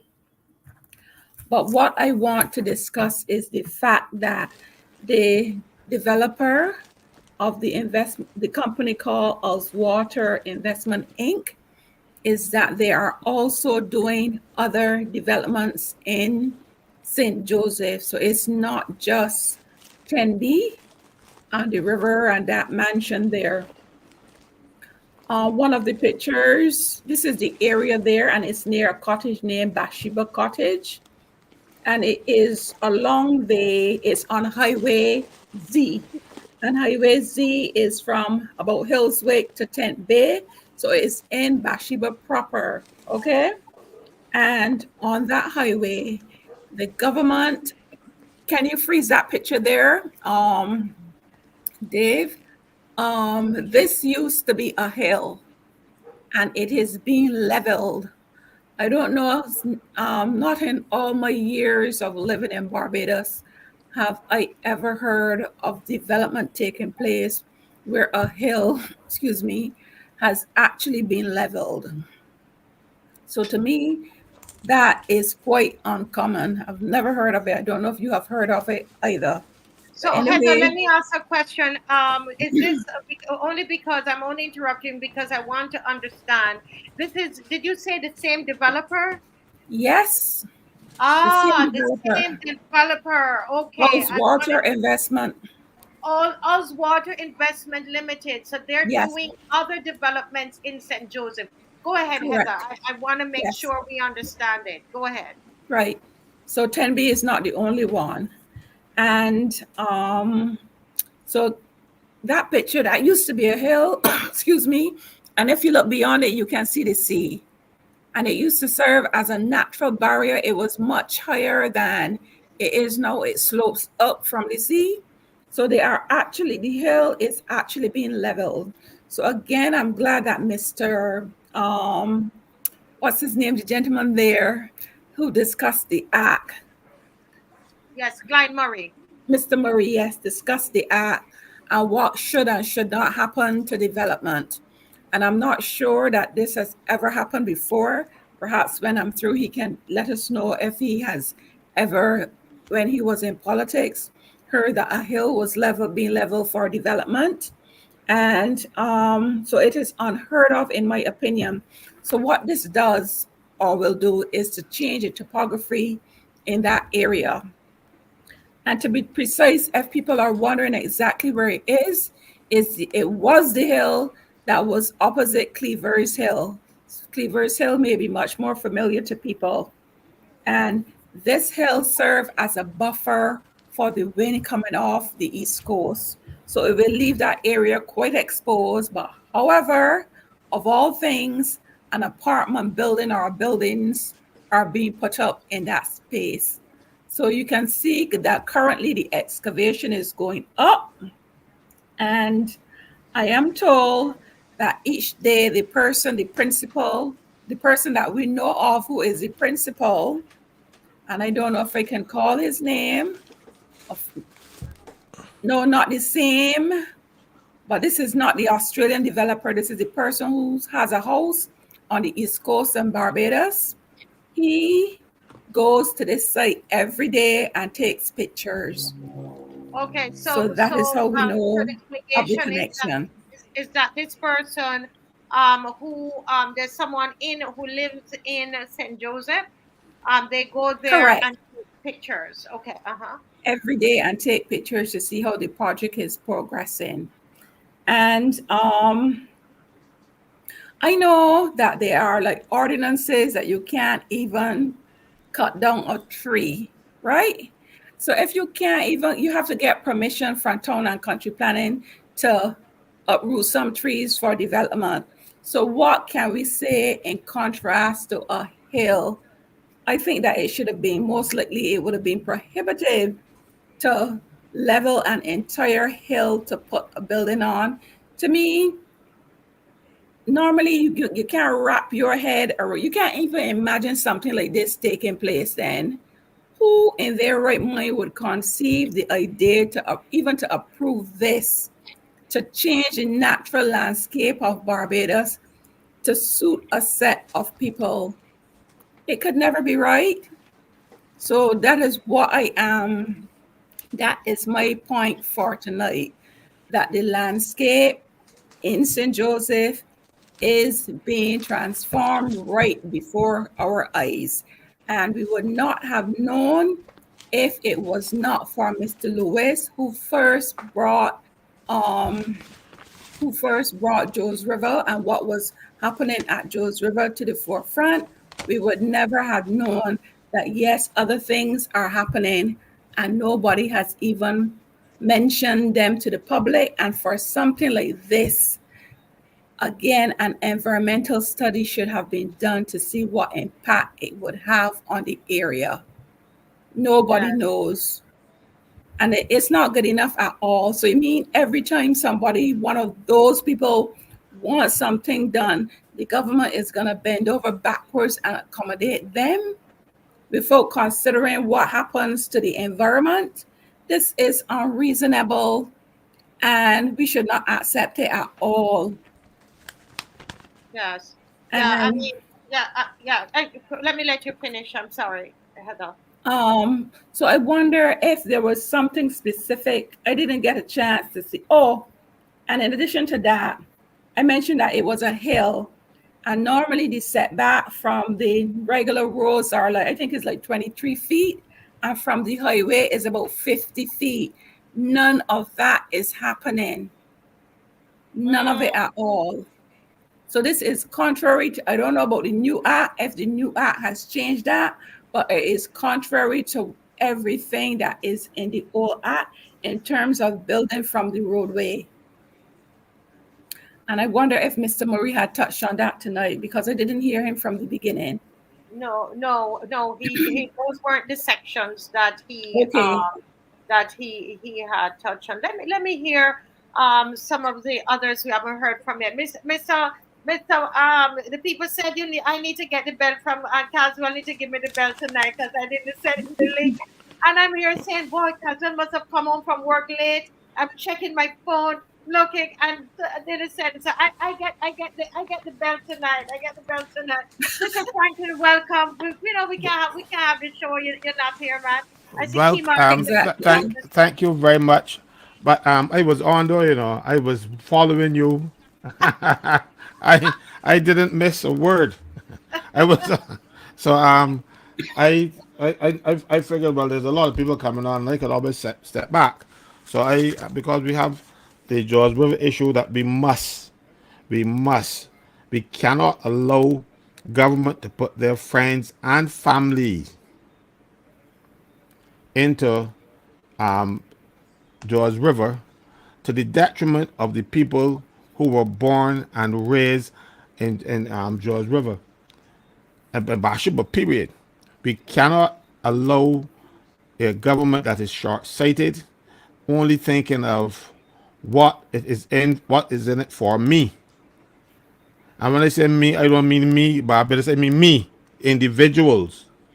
And we have too much of that, or what is in it for my family, because I am still not satisfied that this situation is not a friends and family thing. This is not just any investors just pop in Barbados and watch work and say, oh, I want Bash, I love Bashburg and take it over.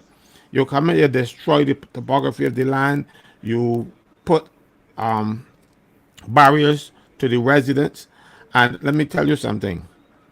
The Attorney General, who is the representative of St. Joseph, he did more non-contentious business than he did criminal law, if he ever did criminal law. So this should be right up his alley. He should know that what is happening to his people is contrary to the law. And rather than sit down and say, oh, I'm going to negotiate this, but he should say, no, you are breaking the law, don't do it. So why is the Attorney General, representative for St. Joseph, not standing up and representing St. Joseph? Why is he so timid to come out and do what should be the right thing? Mind you, I do not understand. He is a successful lawyer. He should not be beholden to anyone by now. He has a yacht, I understand, and all these kind of fancy things. He can afford to leave government if it means that I am not happy with what is going on in my constituency, because he is a constituency representative first. And if they are doing things, if the government is doing things that offends him, he can say, well, look, sorry, I have to look out for the people of St. Joseph first. If he is not happy with what is happening, so this means that whatever is happening here, he is happy. He is. He is happy. He is. And as Attorney General, you know, I see Sand here telling him to go and investigate Ralph for something that is the alleged 15, 20 years ago. But this is ongoing. He shouldn't need anybody to go and investigate what is happening, because they have breached every provision. Today I had my phone and people are sending me all kinds of things that they breach all the policies, they breach the requirements of the everybody been sending me things today, even people who are close in these areas, and they warn me, do not send out my name, because I still work in the government and all kind of thing, so I can't send out anything as I can acquaint you with it. But the civil servants who have to go and do the minister's bidding, because they don't have a choice. They got public officers, so they got to do the work that is sent down to them, but they're not pleased. The civil servants who are working, some of them who are working on this, I don't have all, who are working in this area and who have to go through and see what is happening, they are offended, because it couldn't happen before, and it shouldn't happen now, and certainly it shouldn't happen for a person who come into Barbados with big pockets. We are not prostitutes. We don't walk up for the guy with money. You know, we should have integrity. And it seems like Barbados now has graduated to becoming a banana republic. So I'm telling you now, you see that those sugarcane and the arm and the hand and the coat of arms? You know, you got to take out them and put 2 bananas. Because that is what Barbados has become, a banana republic. Now, we're not getting the canes. You know, the crop just started a couple of days ago and they're soon finished. But we are a banana republic. So let me get the artists at work and put 2, mind you, I don't want any loyal opposition to go and depict that, because that is a crime. Okay? I just warning you, you cannot represent the coat of arms like that. It would be an offense. So as much as I am imagining it and saying what it should be like, what it should be, you cannot do that and publish it with some in your name, or that somebody could detect you, because the police can come for you with that.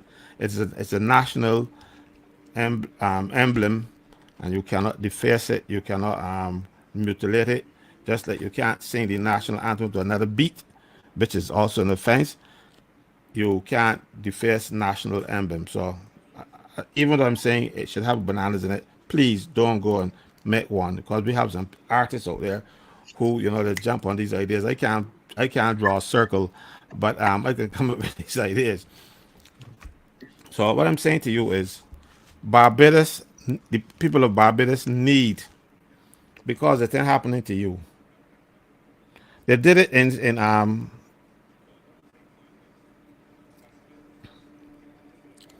St. Thomas with Harrison's Cave. They take away the people's land because the cave belonged to the people who live on top of it. That's the law. They take away, they haven't given no compensation. They take away their access to the down there, and you put up all kinds of fences. And this is for development. This is not development that we're saying in St. Joseph. This is profit. This is greed. This is, I don't know if we can go as far as kickbacks. I don't know. But it looks fishy, and it looks like it's more like a bag of shrimp. Smell real bad.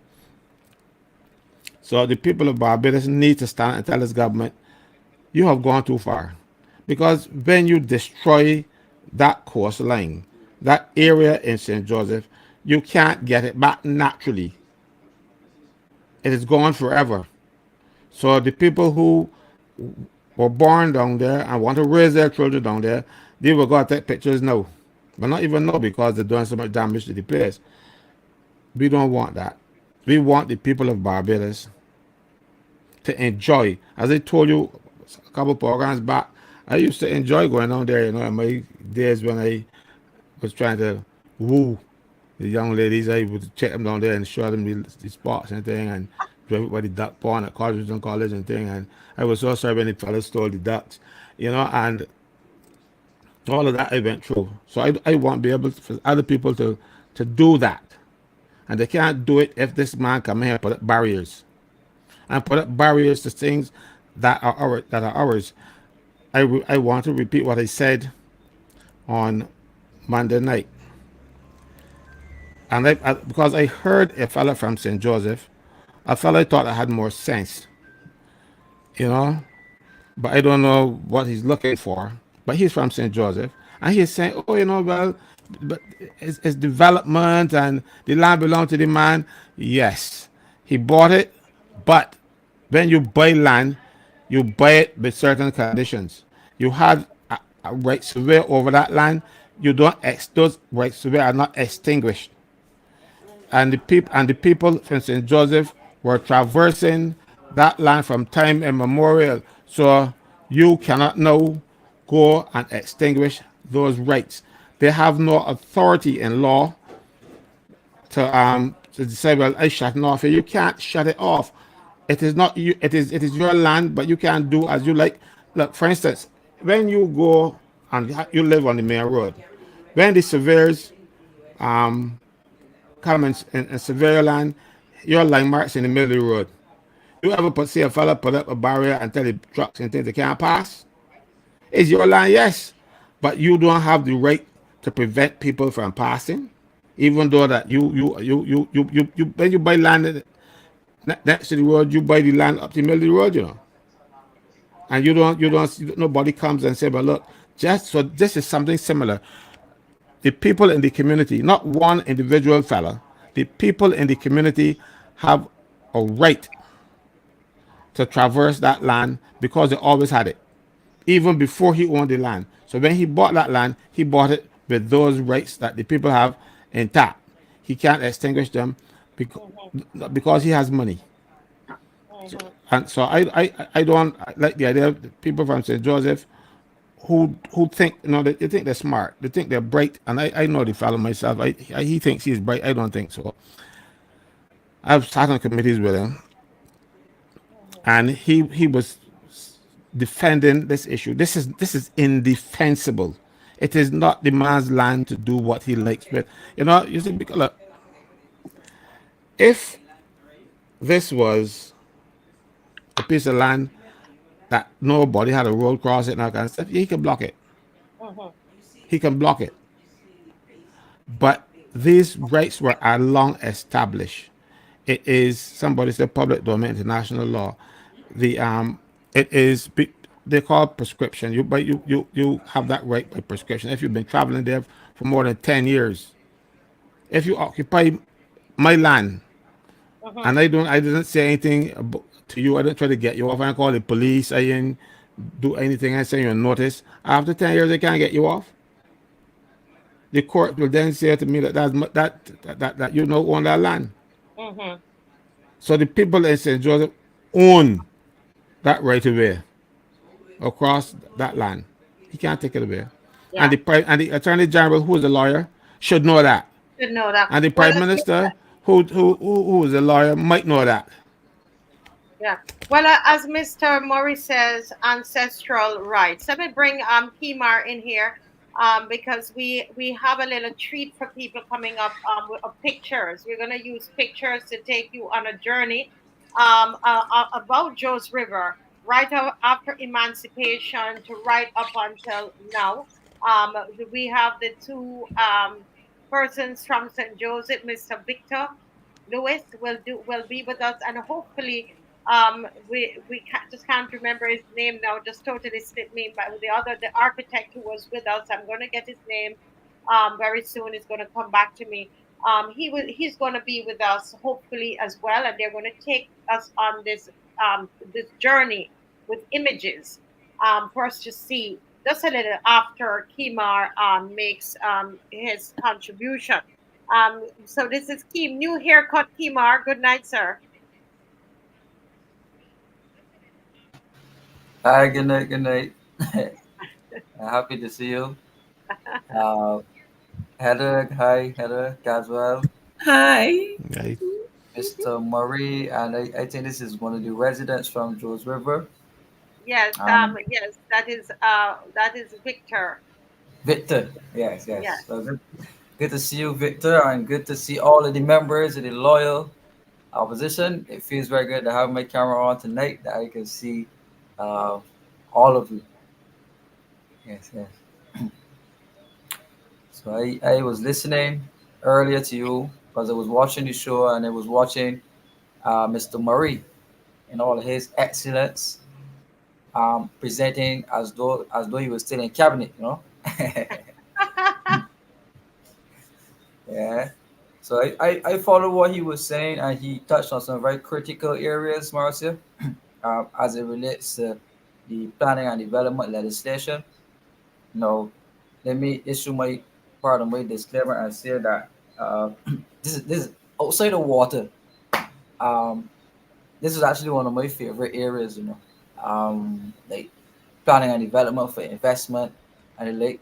So I was actually glad to see Mr. Murray presenting the information, and I wanted to help bolster some of the points that he made specifically dealing with this George River issue, right? No, Mr. Murray put on the screen the Planning and Development Act 2019, right? However, you have to go a step further. So when you went a step further, the government actually passed, and I want to count them for you, right? The government actually passed 22 amendments to the Planning and Development Act, i.e., it was called the Planning and Development Amendment Act, which was passed the following year, right? So they passed 22 amendments to the planning and development legislation, right? And I wanted to read the specific aspect because you asked Marcia, how come the legislation, which was the one Mr. Murray spoke to, how come that still said chieftain planner, right? But persons were referencing the fact that the office was abolished. Now, in this new act, which is the Plan and Development Amendment Act, the post was officially abolished, right? And in part of the 22 amendments, it says at section 6 that you will delete the following subsection, which is the old subsection which spoke to the chieftain planner, and it says you substitute the following. There shall be a department of government known to be the Planning and Development Department, headed by a director of planning and development who shall be a public officer.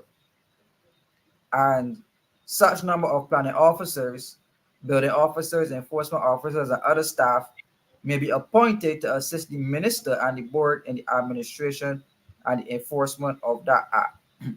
It went on to say in the next section that you delete the following words: the chieftain planner, planning officers, and staff appearing at the beginning of the subsection, and substitute with the following words: the director and staff, the director meaning the director of planning and development.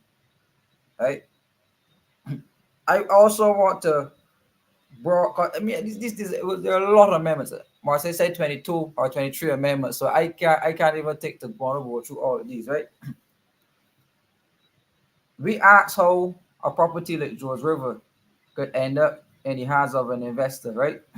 But I want to remind you that the legislation that was passed, Marcia, which is the Barbados Water Authority Act, which changed the zoning policies, right? It changed the zoning policies. Remember that the Deputy Prime Minister at the time, who was Santia Bradshaw, remember she was Minister of Transport and Works and Water Resources, right? So you saw in the information Mr. Murray put up that the Chief Technical Officer for the Ministry of Transport and Works was a member of the Board of Planning and Development, not so,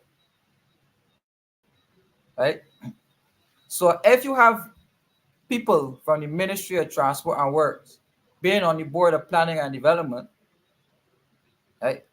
Remember, the Deputy Prime Minister was who you think. So you have this cross-pollination happening between the Barbados Water Authority, the Ministry of Transport and Works, and the Ministry for Planning and Development. Remember, this is all happening within the Office of Prime Ministership, you know. So the Deputy Prime Minister is also the Prime Minister too, but that's the Deputy, but all in the same office, you know. So you have a concentration of the power of the Prime Minister, the office of the Deputy Prime Minister. She was the Minister of Transport and Works, and she was also the Minister of Water Resources. When you go past that, then the office of the Ministry of Planning and Development is right in the Prime Minister's office, right? So you're seeing how all roads lead back directly to the Prime Minister or to the Deputy Prime Minister. And as we know, in the last cabinet reshuffle, Sandy Bradshaw was fired, right? So she being fired, then the Prime Minister took the ministry upon herself, which is the Ministry of Water Resources, because they knew that the changes to the Barbados Water Authority Amendment Act, which was another 20-something amendments. And I want to read a part for you that is very interesting. And this is following back to Mr. Murray's presentation again. It says in the Barbados Water Authority Amendment Act, right? And what you're following closely, because it said the Office of Planning and Development, which is the Prime Minister's office, now has 3,737 acres free for investment, right? Free for investment. So those changes led to what you call the Planning and Development Plan, because there's an entire plan, a lot of pages.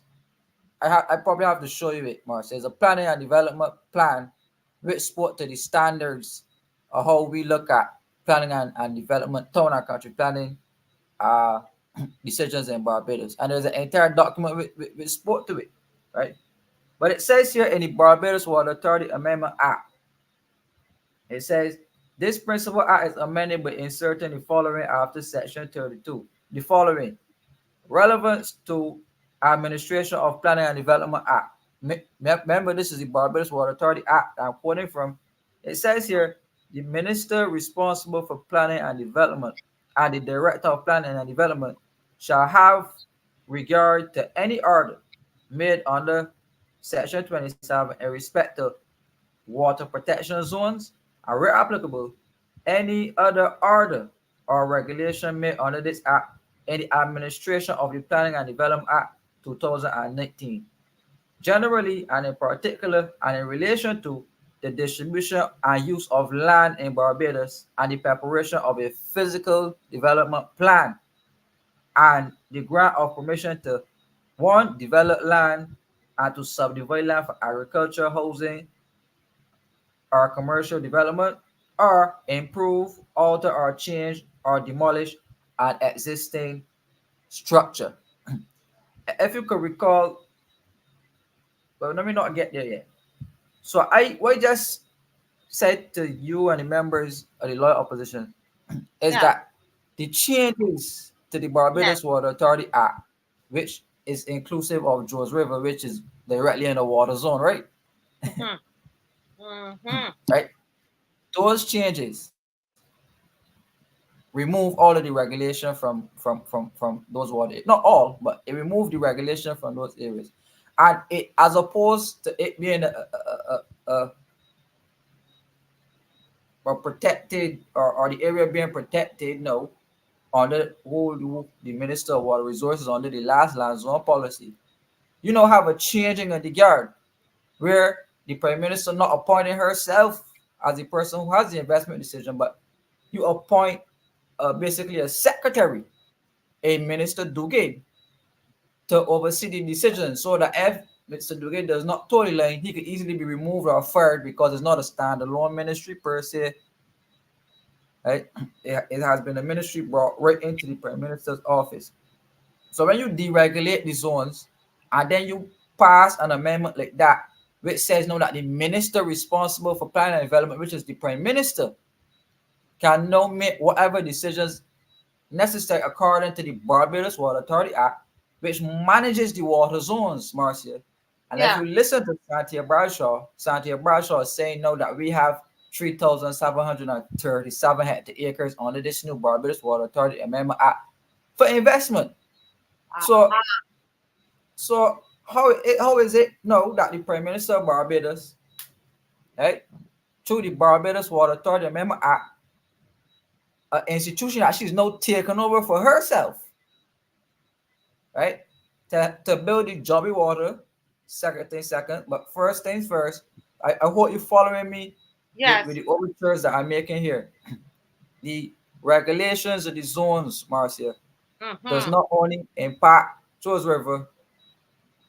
The regulations basically legalize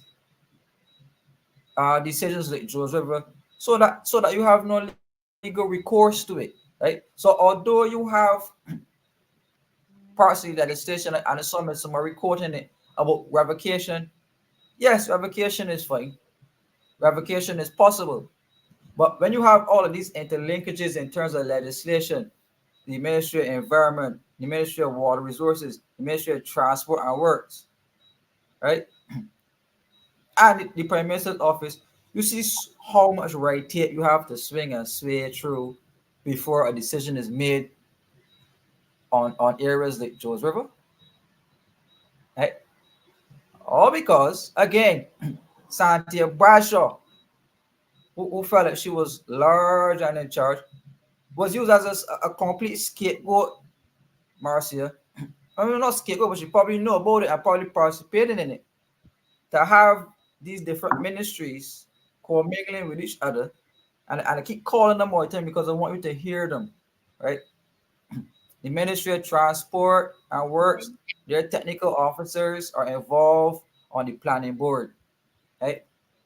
Officers from the Barbados Water Authority on the planning board as well. The Ministry of Planning and Development, the minister is not a standalone minister, but he's only a minister in the Prime Minister's office, right? So he really and truly does what the Prime Minister say. And I'm gonna end off on this point. But I think it was Heather who raised the issue about, or I think it was Mr. Murray also, about the Scotland district, right? I want to say to you that within the Barbados Water Authority Amendment Act, the government actually deregulated, completely deregulated. There are no rules whatsoever as it relates to building in the Scotland district, right? So before where the Scotland District Act and the Soil Conservation Unit had full responsibility for the St. Andrew and the Scotland District area, right? And I can tell you this, I keep hearing rumors of the fact that the Chinese have been doing studies on how to develop the entire Scotland District area, you know, Mm. right? And I speaking about from St. Andrew straight back over to St. John, which is obviously inclusive of St. Joseph. And you remember the picture that I sent you, which shows that the entire East Coast cattle wash area was for sale Yes, already, yes. right? All of these new lands, seaside lands and waterprone lands, Marcia, are becoming freed up because of that Barbados and changing it up into zones, right? But not the, I was making a point about the Scotland District Act. The Scotland District Act, right, which regulated areas like St. Andrew and those places, it was changed to facilitate the Chinese and the Complant Company going in and building $400 million that they borrowed from the Chinese in roadworks, right? $400 million, and the Chinese abandoned the roadworks in St. Andrew, right? So, and I remember it very good. It was Lisa Cummins who tabled the Scotland District Rehabilitation Act, right? So now the entire Scotland District, Marcia, has no sort of regulations whatsoever. Mm-hmm. And the only pieces of legislation, because if you look at the Barbados Water Authority Amendment Act, and you look at what was said, because I have Sanjay Bradshaw saying it here, right? I want to quote exactly what Sanjay Bradshaw said, so that I don't misquote her, so that she doesn't get the training letters at me. But it says here, Bradshaw explained that Zone E, which is a non-rechargeable contribution area, and we went through this thing with the aquifers and Yes. right, which has no specific restrictions, Mm-hmm. unless such restrictions are opposed under the Scotland District Act, Cap 395, or the Soil Conservation Scotland District Act, Cap 396, or any other enactment, right? So it says clearly that the new zone, which is Zone E, Marcia, which includes St. Andrew and parts of St. Joseph and parts of St. John, which is the entire Scotland district, there are no Specific restrictions restrictions. Wow. whatsoever. That's interesting. That's interesting, Kimar. Wow. That I would love to hear from the Mr. Steve Moore, who is getting ready to come in now, and also from those from St. Joseph about what you are saying here tonight. This is interesting. Let me let you make the final point, and then we're going to bring in those from St. Joseph. Yeah, but I am fish. I think that I am. I just wanted to applaud Mr. Murray, and I just wanted to add some of what to what Mr. Murray was saying. I think that I did that. So I'll hand over to you. Yes, excellent work. They see this. That's the thing. We're a team. Remember, I started saying that to you tonight. That we are a team here on the persons, the panelists that you see here. We work together. That's what happens here on the Marcia Week Show. And you also, you're a part of the team as well. We're here sitting here looking at you. You looking at us. But guess what? It's you. We come together. You send us information. My phone was being flooded tonight, today with information, and you're flooding Caswell's phone, and we are talking to each other, and all of that's happening. And it's because of you. And a part of the anthem that comes to mind is in strength and unity. and we are going to get this thing revoked. You believe it? We're going to get it revoked. We're going down to Jones River and we're going to make our presence known. And we want to see cars upon cars upon cars upon cars. And we need to see people, need bodies down there. Okay. Before we go to those in St. Joseph, let's look on the screen, and that is Trisha Watson. Can get it a little bigger. And Trisha Watson is going to be on the program. Mrs. Trisha Watson, she's an attorney at law, and she is going to be on the show on Friday evening. So we're taking some time out from Joe's River. This becomes Joe's River show, Mr. Franklin. But this is so important that we've had to focus on Joe's River. However, this is also important. This is going to hit us in the pockets, you all. In the pockets. And so Trisha is going to be talking about, Miss Watson, on how developments in the energy sector will affect you and myself, everybody. How will these changes in the energy sector affect us? And I think this is so important. Everybody needs to be logged on. And she, as I said, she's one Barbadian, I believe, should get a real medal for what she's been doing in representing the people of Barbados. And so that's what she's doing on the show. She's not here in any political capacity. And so we're taking some time out on Friday to deal with this issue, and then we're going to jump right back into the Jones River issue. Okay, so Mr. Franklin, guys, I'm seeing Mr. Gemma, but he's not, his devices are not connected. Seem to be having some challenges there. I don't know if our technical person can give him a call. Yes, Calvin, she's cute, yes, and she's married. Okay. As well, you see these people. Listen, he's ready to go up to teacup and saucer, you know. She is married. Oh Lord, help me today. Anyway, we have with us while we wait on Mr. Gemma. Let me see if he's okay yet. He's still not settled in as yet. We have with us Mr. Where is he? He's right there. Victor Lewis. Victor Lewis, good evening. How are you doing? Okay, let me see. I think you're muted. Got me a shock. Yes, right ahead. Yes, we can hear you now. Yes. I said Kimar has me a shock. You know, I'm still trying to catch myself because, you know, based on all the things said relative to the Scotland district, we hear about Zone 1 and all the applicable laws and policies. And now we realize that all these things gone through the chute.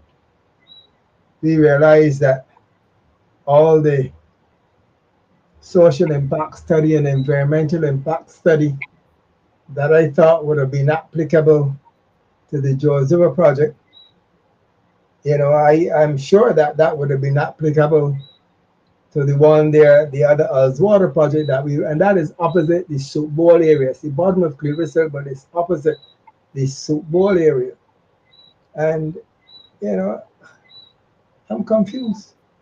Confused to the point that we have a system now where the leader of our country can practically do as she feel like. So when I listen to Steve, who spoke relative to the whole design aspects, our architect, and he said, reinforced by Mr. Franklin Caswell, that if we own the bridge, we own the land under the bridge. When Steve expanded on that, Caswell spoke relative to, you know, digging a ball, etc., and planes flying over, and, you know, the space and going to the center of the earth, you know, and I just gave thought to the plan that we had on there the other night. because that plan required that between pillars 1 and 2, which is our land, as water given approval by the leader of our country to build a 7-foot fence and a gate on our land to block us out. I mean, you don't got to be rocket science to figure that out. And certainly we could understand that, unlike what I'm seeing in Jamaica, because I'm surprised as to what's happening in Jamaica. But we have a lot to protect here in this country, Barbados. And certainly we do appreciate that one key thing that is going to bring us out of this torture that we are experiencing now is education. And this sure is an excellent platform. When I sat just now and listened to Kimar, and Kimar needs to, give himself far more exposure and knowing he's doing an excellent job every time he sit and listen. But when he spoke just now relative to what has transpired relative to the Joseph project and now at Oswater, the people of St. Joseph needs to understand where we're at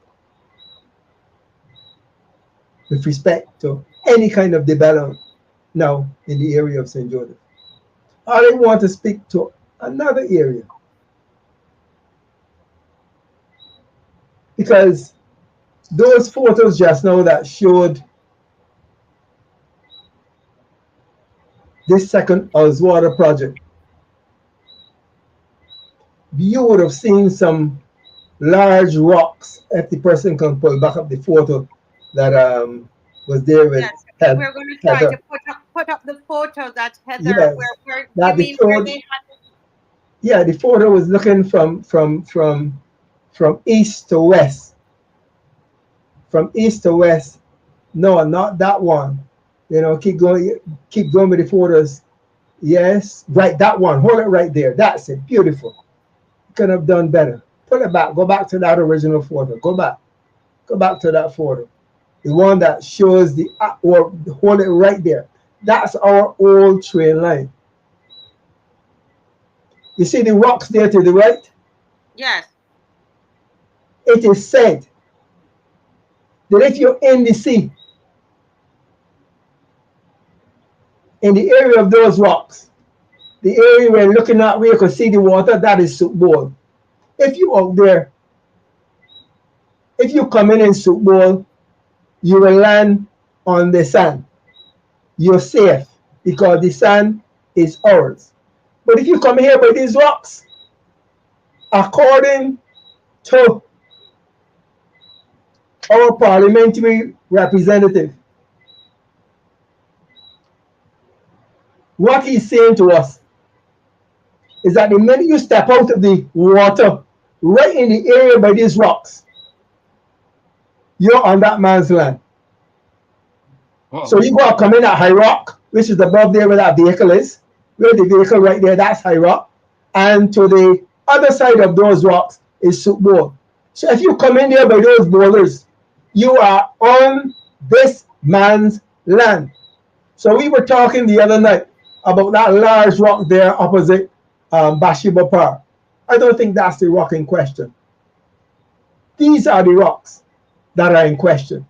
So the actual development is intended to spread onto those rocks, because technically speaking, the high water mark does not go much further up. At least it can't come into sand because there's no sand there. So the high water mark comes on those rocks. So the actual development is intended to go, well, you're either going to push where the train line or you're going to build over the train line. But the actual development is intended to go onto those rocks, because according to the parliamentary rep, those rocks, they are the property of the landowner. So he can afford to extend his construction from the top where you see being excavated right onto these rocks, because those are the property of the developer. We are in a sad state, and we have got to stand up as a people, because what's happening now in St. Joseph, it is saying to me that there are no checks and balances. Everything is dictated by the leader of this country. And where she's taking us, that is up for us to decide. That is up for us to give some serious consideration to. Yeah. And one thing I'm going to encourage all of us to do is to make sure that you're with us on Sunday, 2 p.m., because we're going to say to them, we have a concern. We have an appreciation to what's happening in St. Joseph. And we're not going to sit back and allow these things to happen. Yes, yes. Very, very well said. I love to hear you and Mr. Steve Jemmett speak, and I must commend you all for this work you are both doing for the people of St. Joseph and everybody else who is on the team there in St. Joseph, all the people of St. Joseph, those who are watching us right now.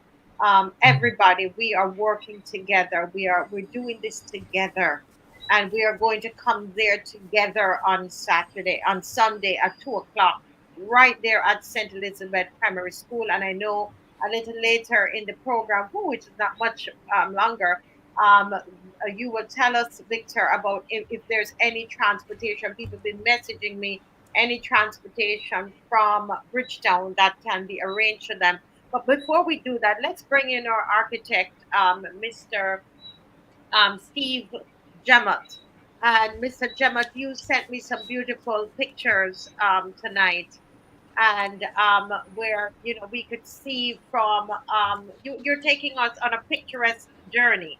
And I don't know if that's where you want to start with tonight before yes, Mr. Jemmett, good night. Yes. Okay. Yes. I think there's a good point of to start. What we are seeing here is the beautiful Bathsheba landscape. What we are speaking about is about things that is happening, or should I say being superimposed on this landscape, for which I would like one of the residents of Bathsheba to come and tell me what is happening. Because years ago, when development went on within a district, there was either some type of display board, some drawing, something that will show you what is happening. We cannot tell if a spaceship is landing here, if a helicopter port is going to be here.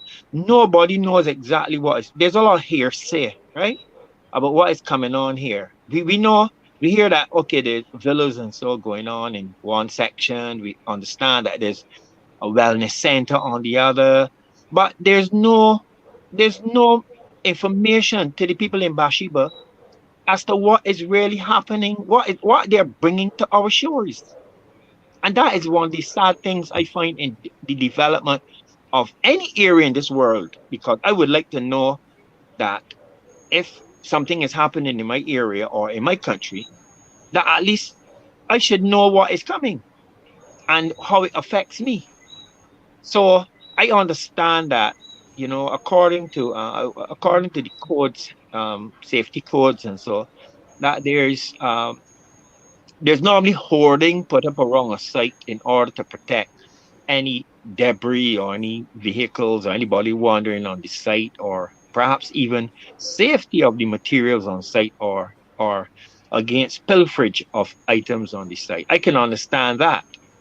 But I believe that somebody in this area, in Bathsheba, somebody in authority should really come and tell the people in this constituency what is coming, and what is arriving in this constituency, because we are all oblivious to what we are talking about. We're talking about things, but nobody can really tell me if it is wood, wall, metal, if it is circular, square, triangular, what it is, what is the nature of these things. You know, we see hills coming down, we see built, we're going over one way and we're going under the other, we're going up top of one another, and nothing is really, nobody really knows what is really going on in this constituency. We know something is happening and it's affecting us, and that is the feeling that is burning all of us, and we are all like, you know, mystery people, want whizzing and what happening here, what happening there. You and somebody say, man, I hear that there's this and I hear this and but nobody has come to the people in this constituency and tell them, listen, we are bringing this to your constituency. We are seeing things happening that is going to affect us. I mean, from one end to the other. I know it is happening in the middle, right? So that on that vein, when we look at these pictures, these beautiful pictures, look what George River was.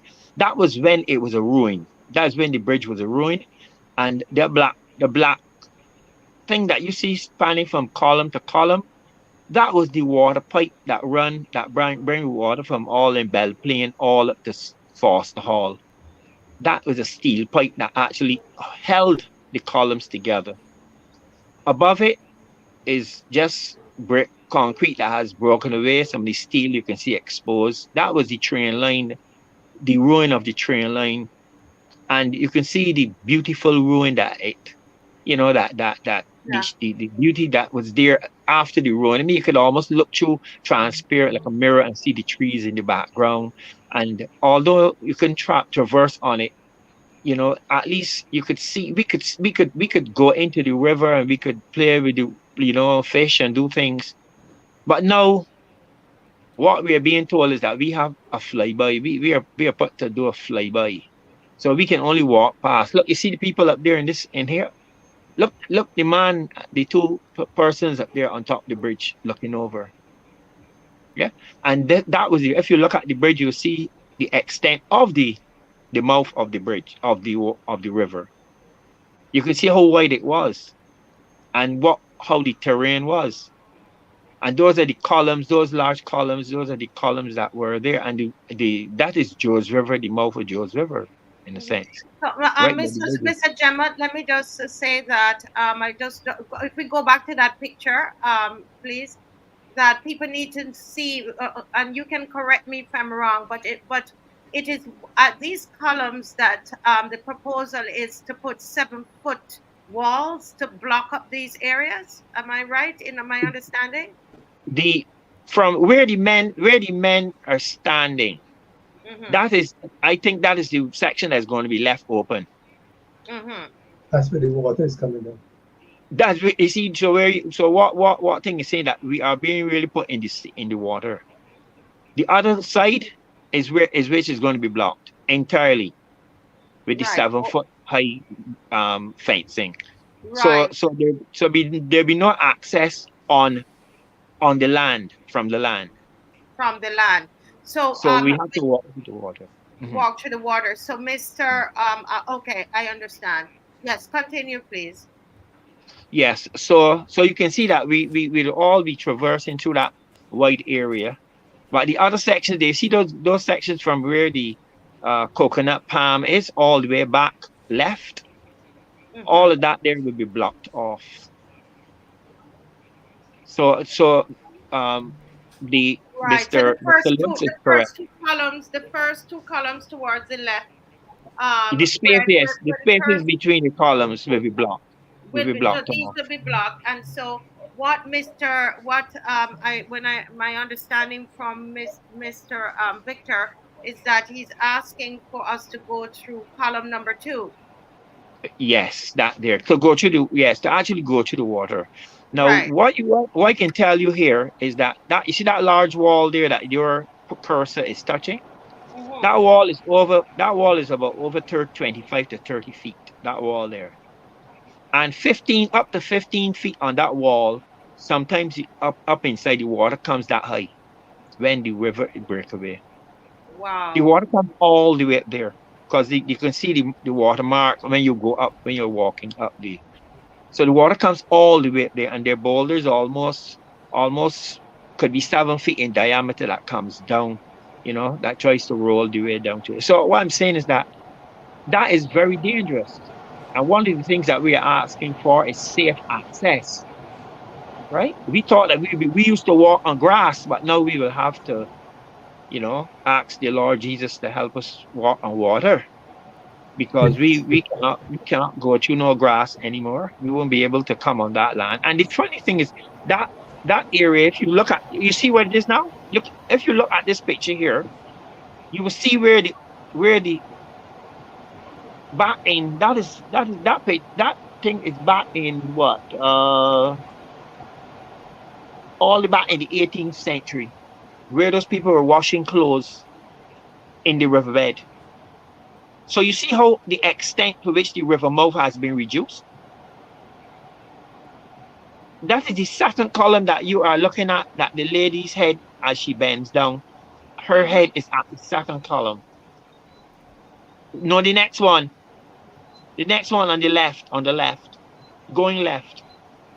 Yes, that column. You see all of them. There's low. Mm-hmm. Now, if you go back to the old picture, you see that all of that is land now. So you see, so it is really, look, you see what I'm saying here? All of that is really boulder started. That is really water started to bring down those stones are what was brought down by the river as it floods.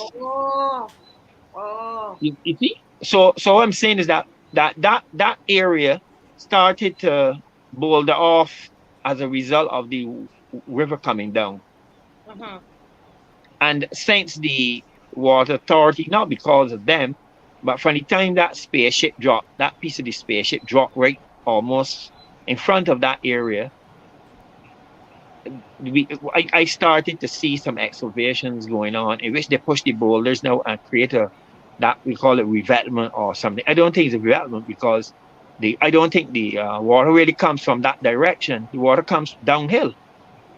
You understand me? The water comes downhill. It doesn't come up the hill. The water doesn't flow up the hill. It comes down.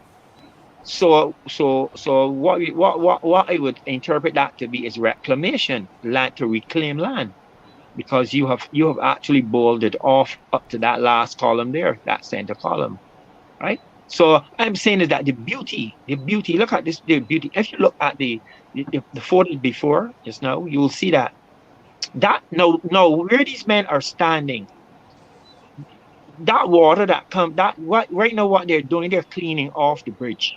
This is at the other end of the upper section of George River, right up to the end of what you call Gaigsill. Now, if I tell you that a motor car at that level that those people are walking was washed with the water coming that high straight into the river and all the way down to the sea, you would doubt me. And that bridge is almost that bridge could be about 10 feet in the air. And so those men are just actually licked away all the things. So the men has just rebuilt those sections so people weren't falling, and they're now cleaning up the stuff and so from they're washing down the road there. So that water really, when that water comes down, I tell you, it is extremely high. And one of the other things here is that the government has had to go back on the other side, going back to the section where the ladies in that pink dresses are. I had to shore up that section because the water used to override there and almost head all the way down to East Coast. So they had to build back that section up so that to channel the water under the bridge. So I'm saying that this is a dangerous situation that we're presenting for ourselves. And George River is one of the third largest rivers in Barbados. So if you're seeing that water comes down there through the George River plantation and comes all the way down and can still push back stones all the way down here. This picture here shows us the rock cropping on the other side of the bridge, and in the background there you would see there's a house in the background that is on the east coast. That I think that is on the going that is going to the almost on the east coast, the end of that railway that goes through there, right? And if what happened if you happen to go there, in fact, when the Barbadians go there now, they would see a lot of site clearing in that area.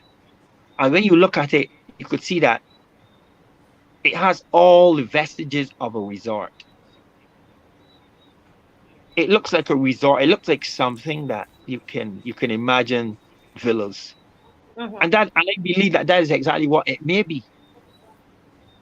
But what we're up against, you see that large stone there? That is Yeah. where everything stops for us. That is where everything stops for us. That large stone there. And if you see the mouth, you see that little narrowing of the water. You see the water come down, then you see it disappear. You see, Mhm. right? You see that section that closed off, Mhm. and you can see some soil there with vegetate with some irrigation pipes right in front of you. Yes. But that is where the planting, that is where the land has been reclaimed. And those are plants that were planted. So you have actually reduced the mouth of the river. So you've actually narrowed. You remember when I showed the picture with the lady who was washing clothes? She Yes. was all the Yes. way back upon, she was way all the way back upon that grass. So you've actually constricted the mouth of the of Joe's River. And I believe that sometime in this not too distant future, that Joe's River is gonna come back for it. Yeah. That's Yeah. what I'm here thinking. Until boy, I tell you, and so It's gonna come all back for it. yeah, all that we're asking for is safe access, which is what we have now. Yes, we understand. You see all of these boulders and everything that happens there, that is all part of the makings of George River. Those boulders that went there, all that stuff, that all those ponds and stuff there. And if I tell you that just beyond those rocks, within the last 2 years, there was a small whale, large dolphin, like almost a whale, that washed all the way up to those rocks from the Wow. sea. Yes, there are pictures of that small dog. I mean, this thing was about 12 feet long and about 3 feet high. That washed all the way up by those coconut trees in the front of you. So it tells you that the water from the sea comes all up in there. At high tide, water comes all the way. As a matter of fact, any person that lives in St. Joseph for a substantial amount of time would tell you that when around hurricane season and there's really a bad hurricane, the water goes straight up the East Coast Road. Straight up the East Coast Road. So for me, I mean, I heard Glenn Murray meant Mr. Murray claiming that the Tom Adams somewhere back in '82 had promised to stop development for some reason in that area or around the coast. ONAFA also, I think there was some talk about prohibiting development on the East Coast any further because of the insurance costs to properties that were destroyed on the East Coast. And then the late David Thompson did mention that he had planned to put all of those coastal lands under the Constitution, but everybody talked and nobody did anything, as far as I know. So there we are at again. Those are the late. That is our generation there. Not generation. Those are our foreparents. That who is there washing those clothes, and that is like this life started not yesterday or in 2019. This was way back hundreds of centuries ago when they used to enjoy the riverbed. They go there and wash their clothes. And not only that, majority of the poor people who there would use that as the way, because most of them used to work in the bear houses in East Coast, or Edgewater Hotel. So they used to use that, wash their clothes, and they would press the clothes, and they would go to work along the coast, because that is where the rich and so lived then. Now, what is happening now is that the children of that generation has grown, educated, and so for some reason, I don't know, we expect to go back to that stage, because I don't know, they expect us to go back to, as someone said, to wash cars and wash clothes and to have a little job. I think it was Sir Roy Trotman. What are we to do? We're going back to the stage where we have to be mendicants in our country. We have to be servants and so in this country. So what we're saying is that is the life that we enjoyed. That is the life that from centuries ago, and now for somebody to come to give it away, right? I don't know. I believe that the spirits of our ancestors will deal with that. But that is such a beautiful, and you can imagine going there on it, even though you had a wash clothes going, your children, look, the children are there with the parents. It is a family thing. That is such Yeah, a lovely thing there.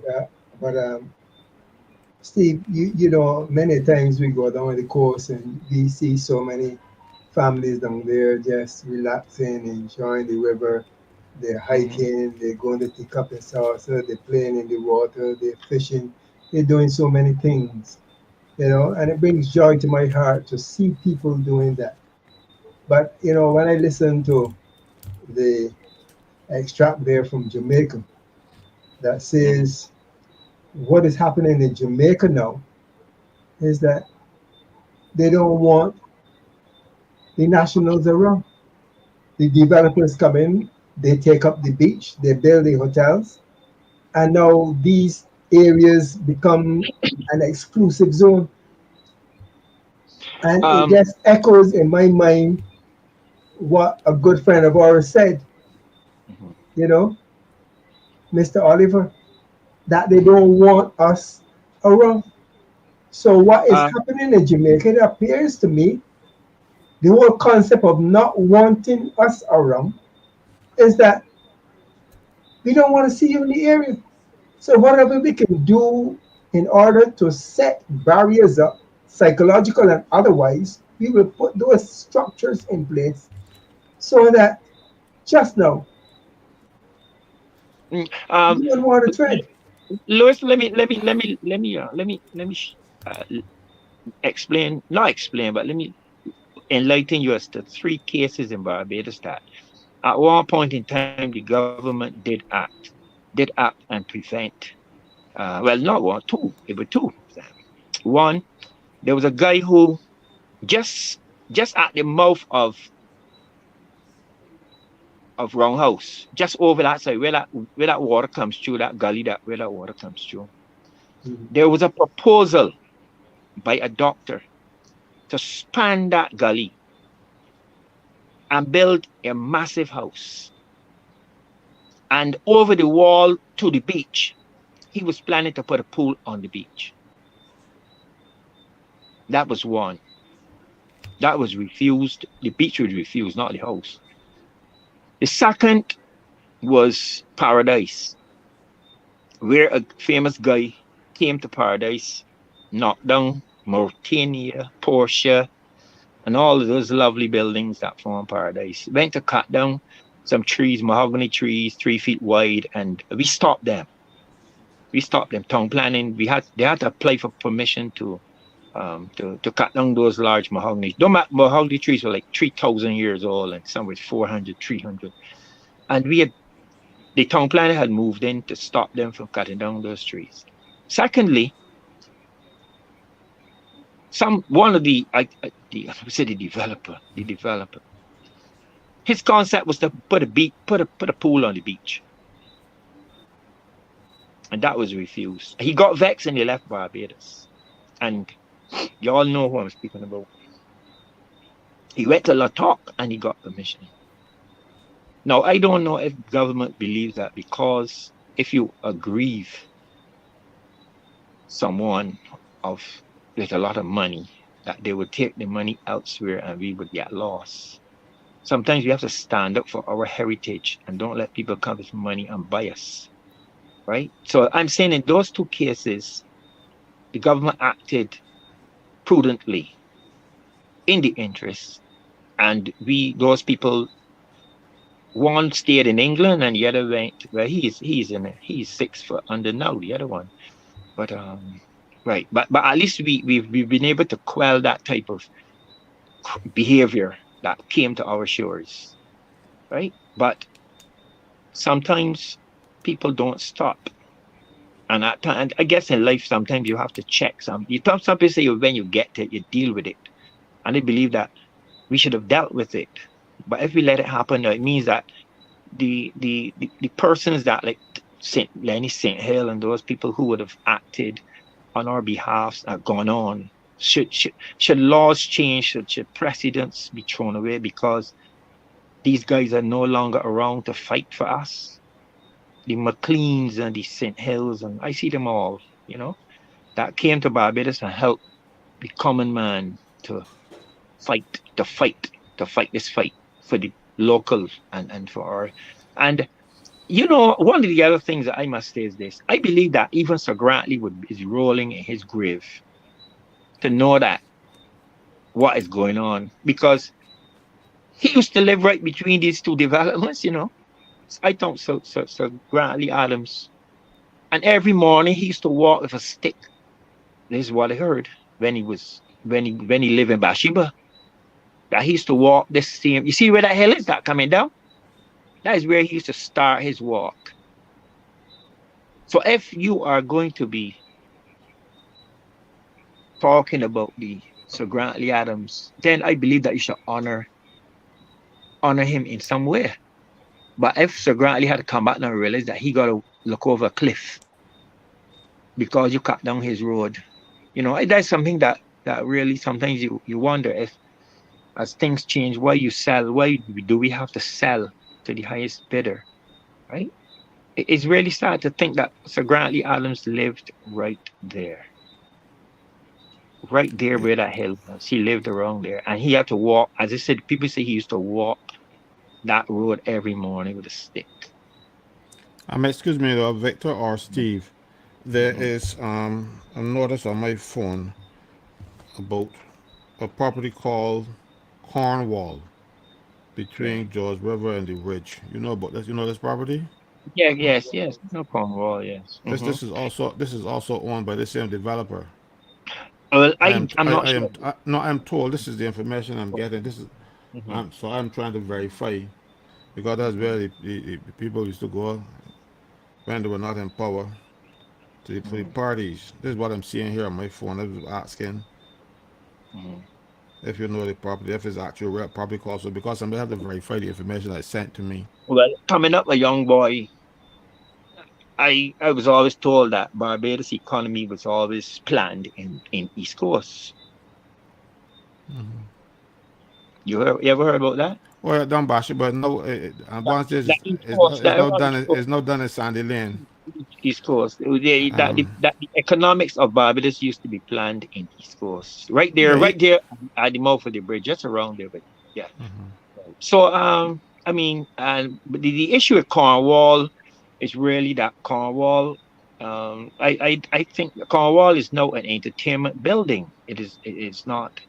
That is the house. That is the property that I alluded to when I told you that around festive time, probably around like June. If you come there, you will see some strobe lights lighting up the skies and music beating down in my and people's cow pens and sheep pens and pig pens at night. That is the one in which the lady called the authorities and asked them to asked them to ease the music, and they told her to go to sleep. Cornwall. Actually the rock, that large rock that I told you that the water comes 15 foot high. That is actually over that is the section where Cornwall is. That big rock that goes all the way up George River.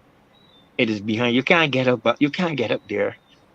It's safe. It's a safe place. You can't get up there, right? It's over 30 feet high. I mean, Lewis would tell you, you just stand and admire the wall. The biggest rock hill is a cliff. Um, yeah, but what I'm saying here is that okay, we have that. We have Cornwall, we have the music, we have the bands. I think Crave, that is the home for Crave. And you could understand how much people will be there, dressing and not getting prepped for the music, and so you understand, dressing and keeping noise all through the night, going past 2 o'clock. Sometimes they go till 8 o'clock in the morning, all through the night, you know. No, there's no rules for them, right? But that is a menace. That's a menace to the people. Because if you can tell me that you're gonna lock up a little boy who flying a kite till 8 o'clock, but yet big people can bang music till 8 in the morning, right? Then I really have a little problem with the kind of the logic. Right? Yeah. I have a problem with the logic because all people in Bathsheba need to sleep. You know, they can't have this music banging in the ears. You know, and on both sides now. Once it was one side, and now it's the other side. The music comes across on Hillcrest and come and swoop all over the gullies like a train. You know, throughout the entire Bathsheba area. It really, you know, it is disturbing sometimes. Yeah, and something that needs to be looked at. You know, because remember that. You know, people live there, and old people live there. And they need to sleep. They need to have the peace of mind too. You can't just bring music and bring these things and annoy people who have enjoyed this kind of lifestyle. This is the beautiful thing about Bathsheba. We enjoy the music of the sea. Up to now, all at now you can hear some songs, right? It happens all through the night. It's soothing. You get your rest, and but that coupled with the beauty, the fresh morning breeze. At 5 o'clock when you wake up, you can almost stand and see the sky light up from light blue to purple to yellow, then orange, and then white, bright white, and then you know it is morning, right? So you can actually see the morning open up in Bathsheba, and from my bedroom I can see it. You know, it's lovely. It's lovely. I could be in different places I could live, but I came to Bathsheba, and I said, here is where I'm staying. I ain't coming back. I ain't going back over the hill to rendezvous. I staying here. I know that a lot of people, you know, they have chosen, it's a choice for them to live there, and so they want to be able to live in peace. And we're 7 minutes to 10, and I want to go to yes, sir. One other thing I find with Barbadians is this: a lot of them when we tell them come to Bathsheba, they say, whoa, me all the way down there. But when it comes to fun and enjoyment, man, they break down the place with cars and they really enjoy it down here, you know. From Barclays Park all the way up, man, you know, you can't really even find some place to drive. But yeah, if you tell them certain things, you know. But Barbadians enjoy it. Bathsheba is a lovely place. They enjoy it. It is. And Sunday they're coming down, they're gonna come down in droves to enjoy it right there at St. Elizabeth School where we are going to assemble. Okay. I want to go over to Mr. Victor now. Victor, can you talk to us about give us any logistics on the motorcade protest and cookout? Any logistics, anything new on transportation? People are messaging me. They want to know, you know, can they get any transportation from town? You know, can you give us some logistics, Victor? Thank you. But we've been getting some challenges relative to finding some person who will fit in on the occasion on Sunday. And certainly this platform is a very wide one, and if the individuals out there who are within hearing and they can assist us, that would be wonderful.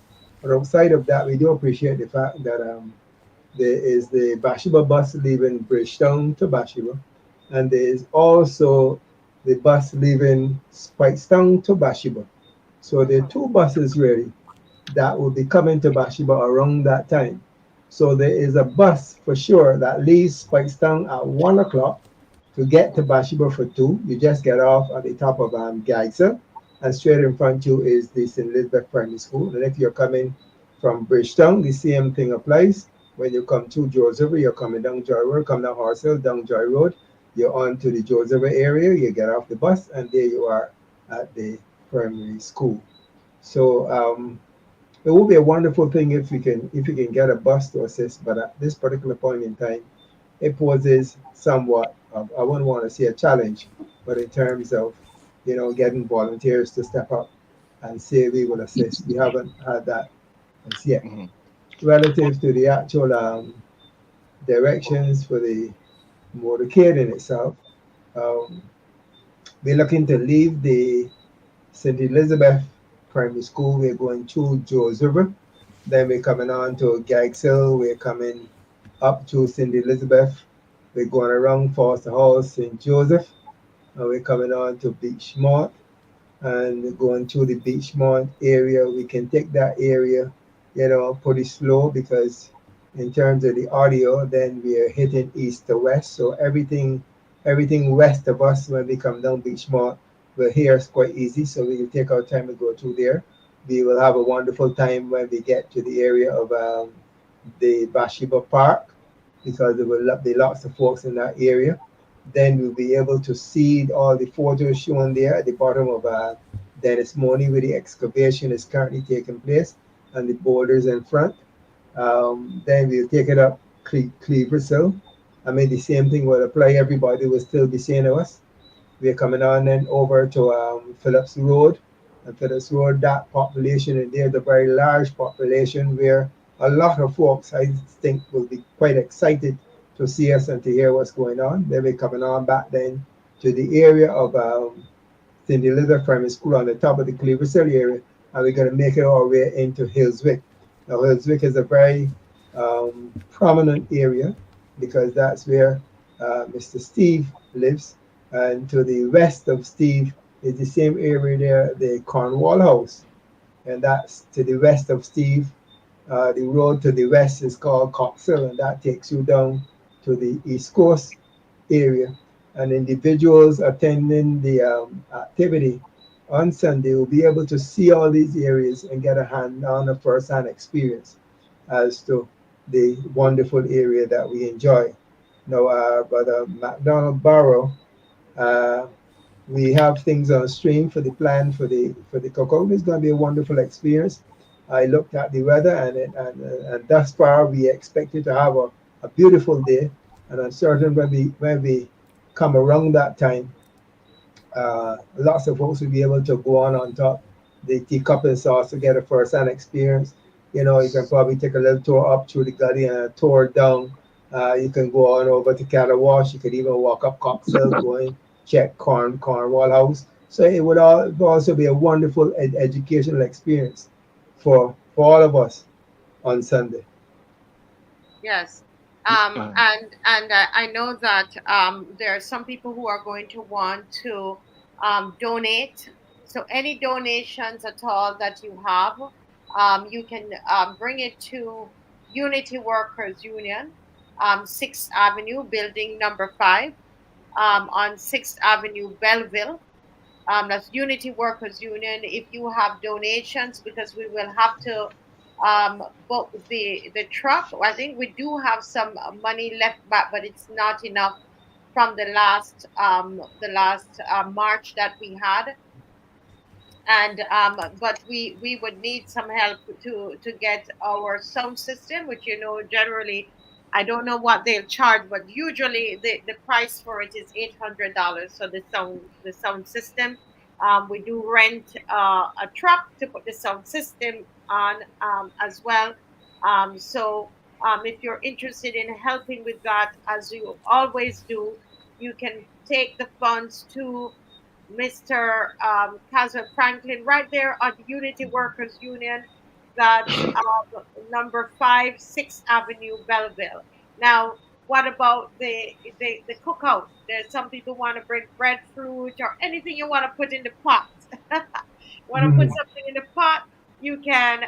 It's going to be fish soup, so you might have fish. Can they bring like a fish head? Can a big fish head work? Certainly, certainly. But I don't know if you can come to Bathsheba and bring breadfruits. You know, My husband that was would be saying the same that thing. that's an insult to to Josephine's to Mhm. bring breadfruits to Saint Joseph. People want to know if they're going to get roast breadfruit. I don't know. Well, you're gonna get breadfruit, but you outsource breadfruits out of Saint George. Saint George got all the breadfruits, the biggest breadfruits too. We So, got the so, largest. Bread. and everybody, we're hoping I don't know if everybody will get a taste of the soup, but the whole thing is symbolic. It is Yeah, symbolic. certainly, certainly. It Yeah, is a we have symbolic thing. yeah, it's Yes, great. It's great, and fish head soup is good. It's good. It's good fish. it's Yeah, good. So yeah. just being around there, and I keep having a I mean, picture, in my head of us, forming using our bodies just to form where the wall is supposed to be, and take a picture of that just to show the people what they plan to do. um, To show where the wall. Just use our bodies and form the wall. I see that in my head, but I I'm the yeah, arts person I don't think that is practical. That's because of how it that is. no, you can't. It is unimaginable. You can't, Victor. Victor, tell her about that thing. This is no boardwalk that you're standing on. You know, these boulders are 12 feet in diameter. Some massive thing, 4 feet, 3 feet, and the stones in down here are not. They're not smooth. These things Yeah. carved. These stones are carved by the sea, so they're sharp like razors, right? Okay. So it is not. It is not. It is not. It is. Shall I say? It's thinking. You can think about it. It's good. A good thought, but we look and see what the best. Perhaps you have to step back a bit from it because that is what we're arguing about. Yes. The impracticality of that. You can't do it. You can't do it.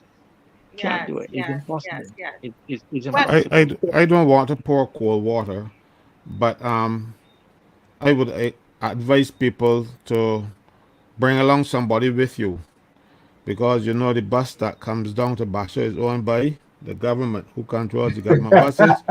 So we might not get a Bashable bus. So if you know a friend coming down asking for it, if you don't have your own transportation, get a lift. You will always get back out. But I don't think the government can want to bring you down there to protest against them. You're not saying they had a bus. So I don't trust this government as far as I can spit.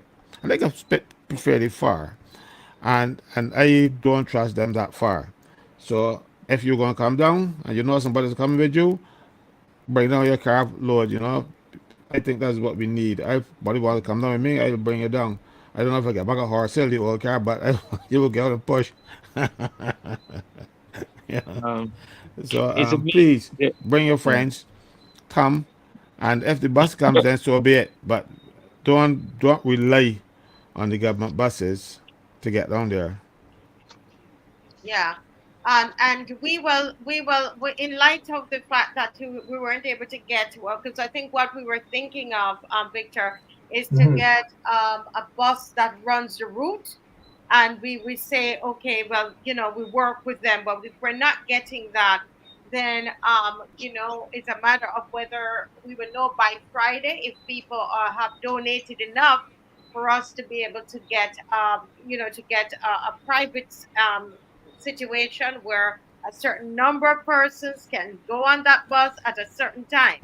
Um, and we've done that before for our last motorcade, and so we know it's possible. So that, no, if we couldn't get it done publicly, then we could try our private sources to see how that can be done, and we would discuss that with you, Victor, and then Mhm. bring it back to the people Yeah, no problem. by Friday.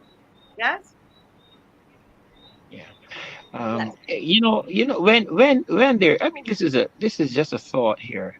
When there's Super Bowl, we have a lot of at the end of the event, or even during the whole week or 2 weeks.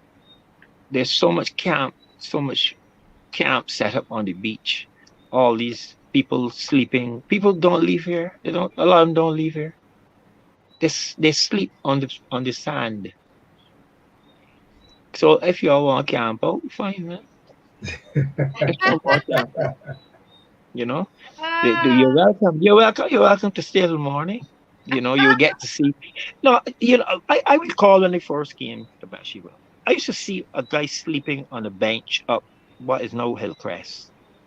And I wondered why he's sleeping there. I mean, but then I realized that he was a cameraman. And he slept there in order to catch the Yeah, morning sun. the sunrise right in the corner. You used to have those cameramen who used to just sleep with a camera and wake up and just to catch the sunrise. So I mean, Caswell, don't be afraid to bring your camping thing, and if the car don't come over the thing, you could always camp out. I slept in Barclays Park once. Oh. It was the only time it was colder in my life was when I went to Canada and I got frostbite. Not me. Oh, yeah. I realize the nights are a little nippy down here. yeah. Well, guys, it's 10:07, and I believe we had a night well spent. Alternate Views is going to be tomorrow night at 7, hosted by Kemar Stewart. And as we close tonight, I don't think we necessarily need final words tonight. We're just going to close because it's 7 past 10 already. And I think we've said a whole lot. We just want to remind you Yeah, that yeah, on Friday night we have Mrs. Trisha Watson is going to be here talking about everything energy, all of your energy questions. She'll do a presentation, and then we'll ask the questions on Friday night. But we're going to always get back to Joe's River. All right. So Um, once she again, she she is not Mrs. Tricia Watson. She's Miss Tricia Watson. She's a professional, and they retain their maiden name for professional purposes. So the guy out there who was asking if she was married, yes, she is, but she carries her maiden name for professional purposes. All right. okay. Thank you so much. So Can I say Jim Rock one is quick thing? yes. Yes, Marcia, I want to thank Kimar for helping to possibly answer some of the questions I had raised when I made my presentation. When he made a linkage with the BWA and the changing of the zones, now I understand why certain things should have been done. Okay. I feel utterly betrayed. I feel worse than when they try to force the Republic upon us overnight and for any discussion. I feel I've been stabbed in the back, and we are really in a right before your eyes. I watched the house when these zone changes were introduced. There was no explanation. It was just brushed aside as casual. No idea of the implications for future development, the future topography. Nothing. It was just done. I Yes. think Barbados. I think a lot of damage has been done to Barbados. And Yes. while the Republic is abstract, Bathsheba is real. We've lived it, we've seen it, we've visited it, and you can't make the adjustment as easy as you can with the abstract concept of a republic. Yes. Thank you so very much. Okay, thank you so very much. So guys, once again, get ready, prepare for Sunday, do your chores, get the children stuff ready, and make an outing of it, and come right up there and we're gonna protest, but we're gonna have fun. All right. So we see you again on Friday evening. For where we're gonna Mr. Watson is gonna appear, and remember, alternative views is tomorrow as well. Okay. See you all. Thank you so very much, everybody. Mr.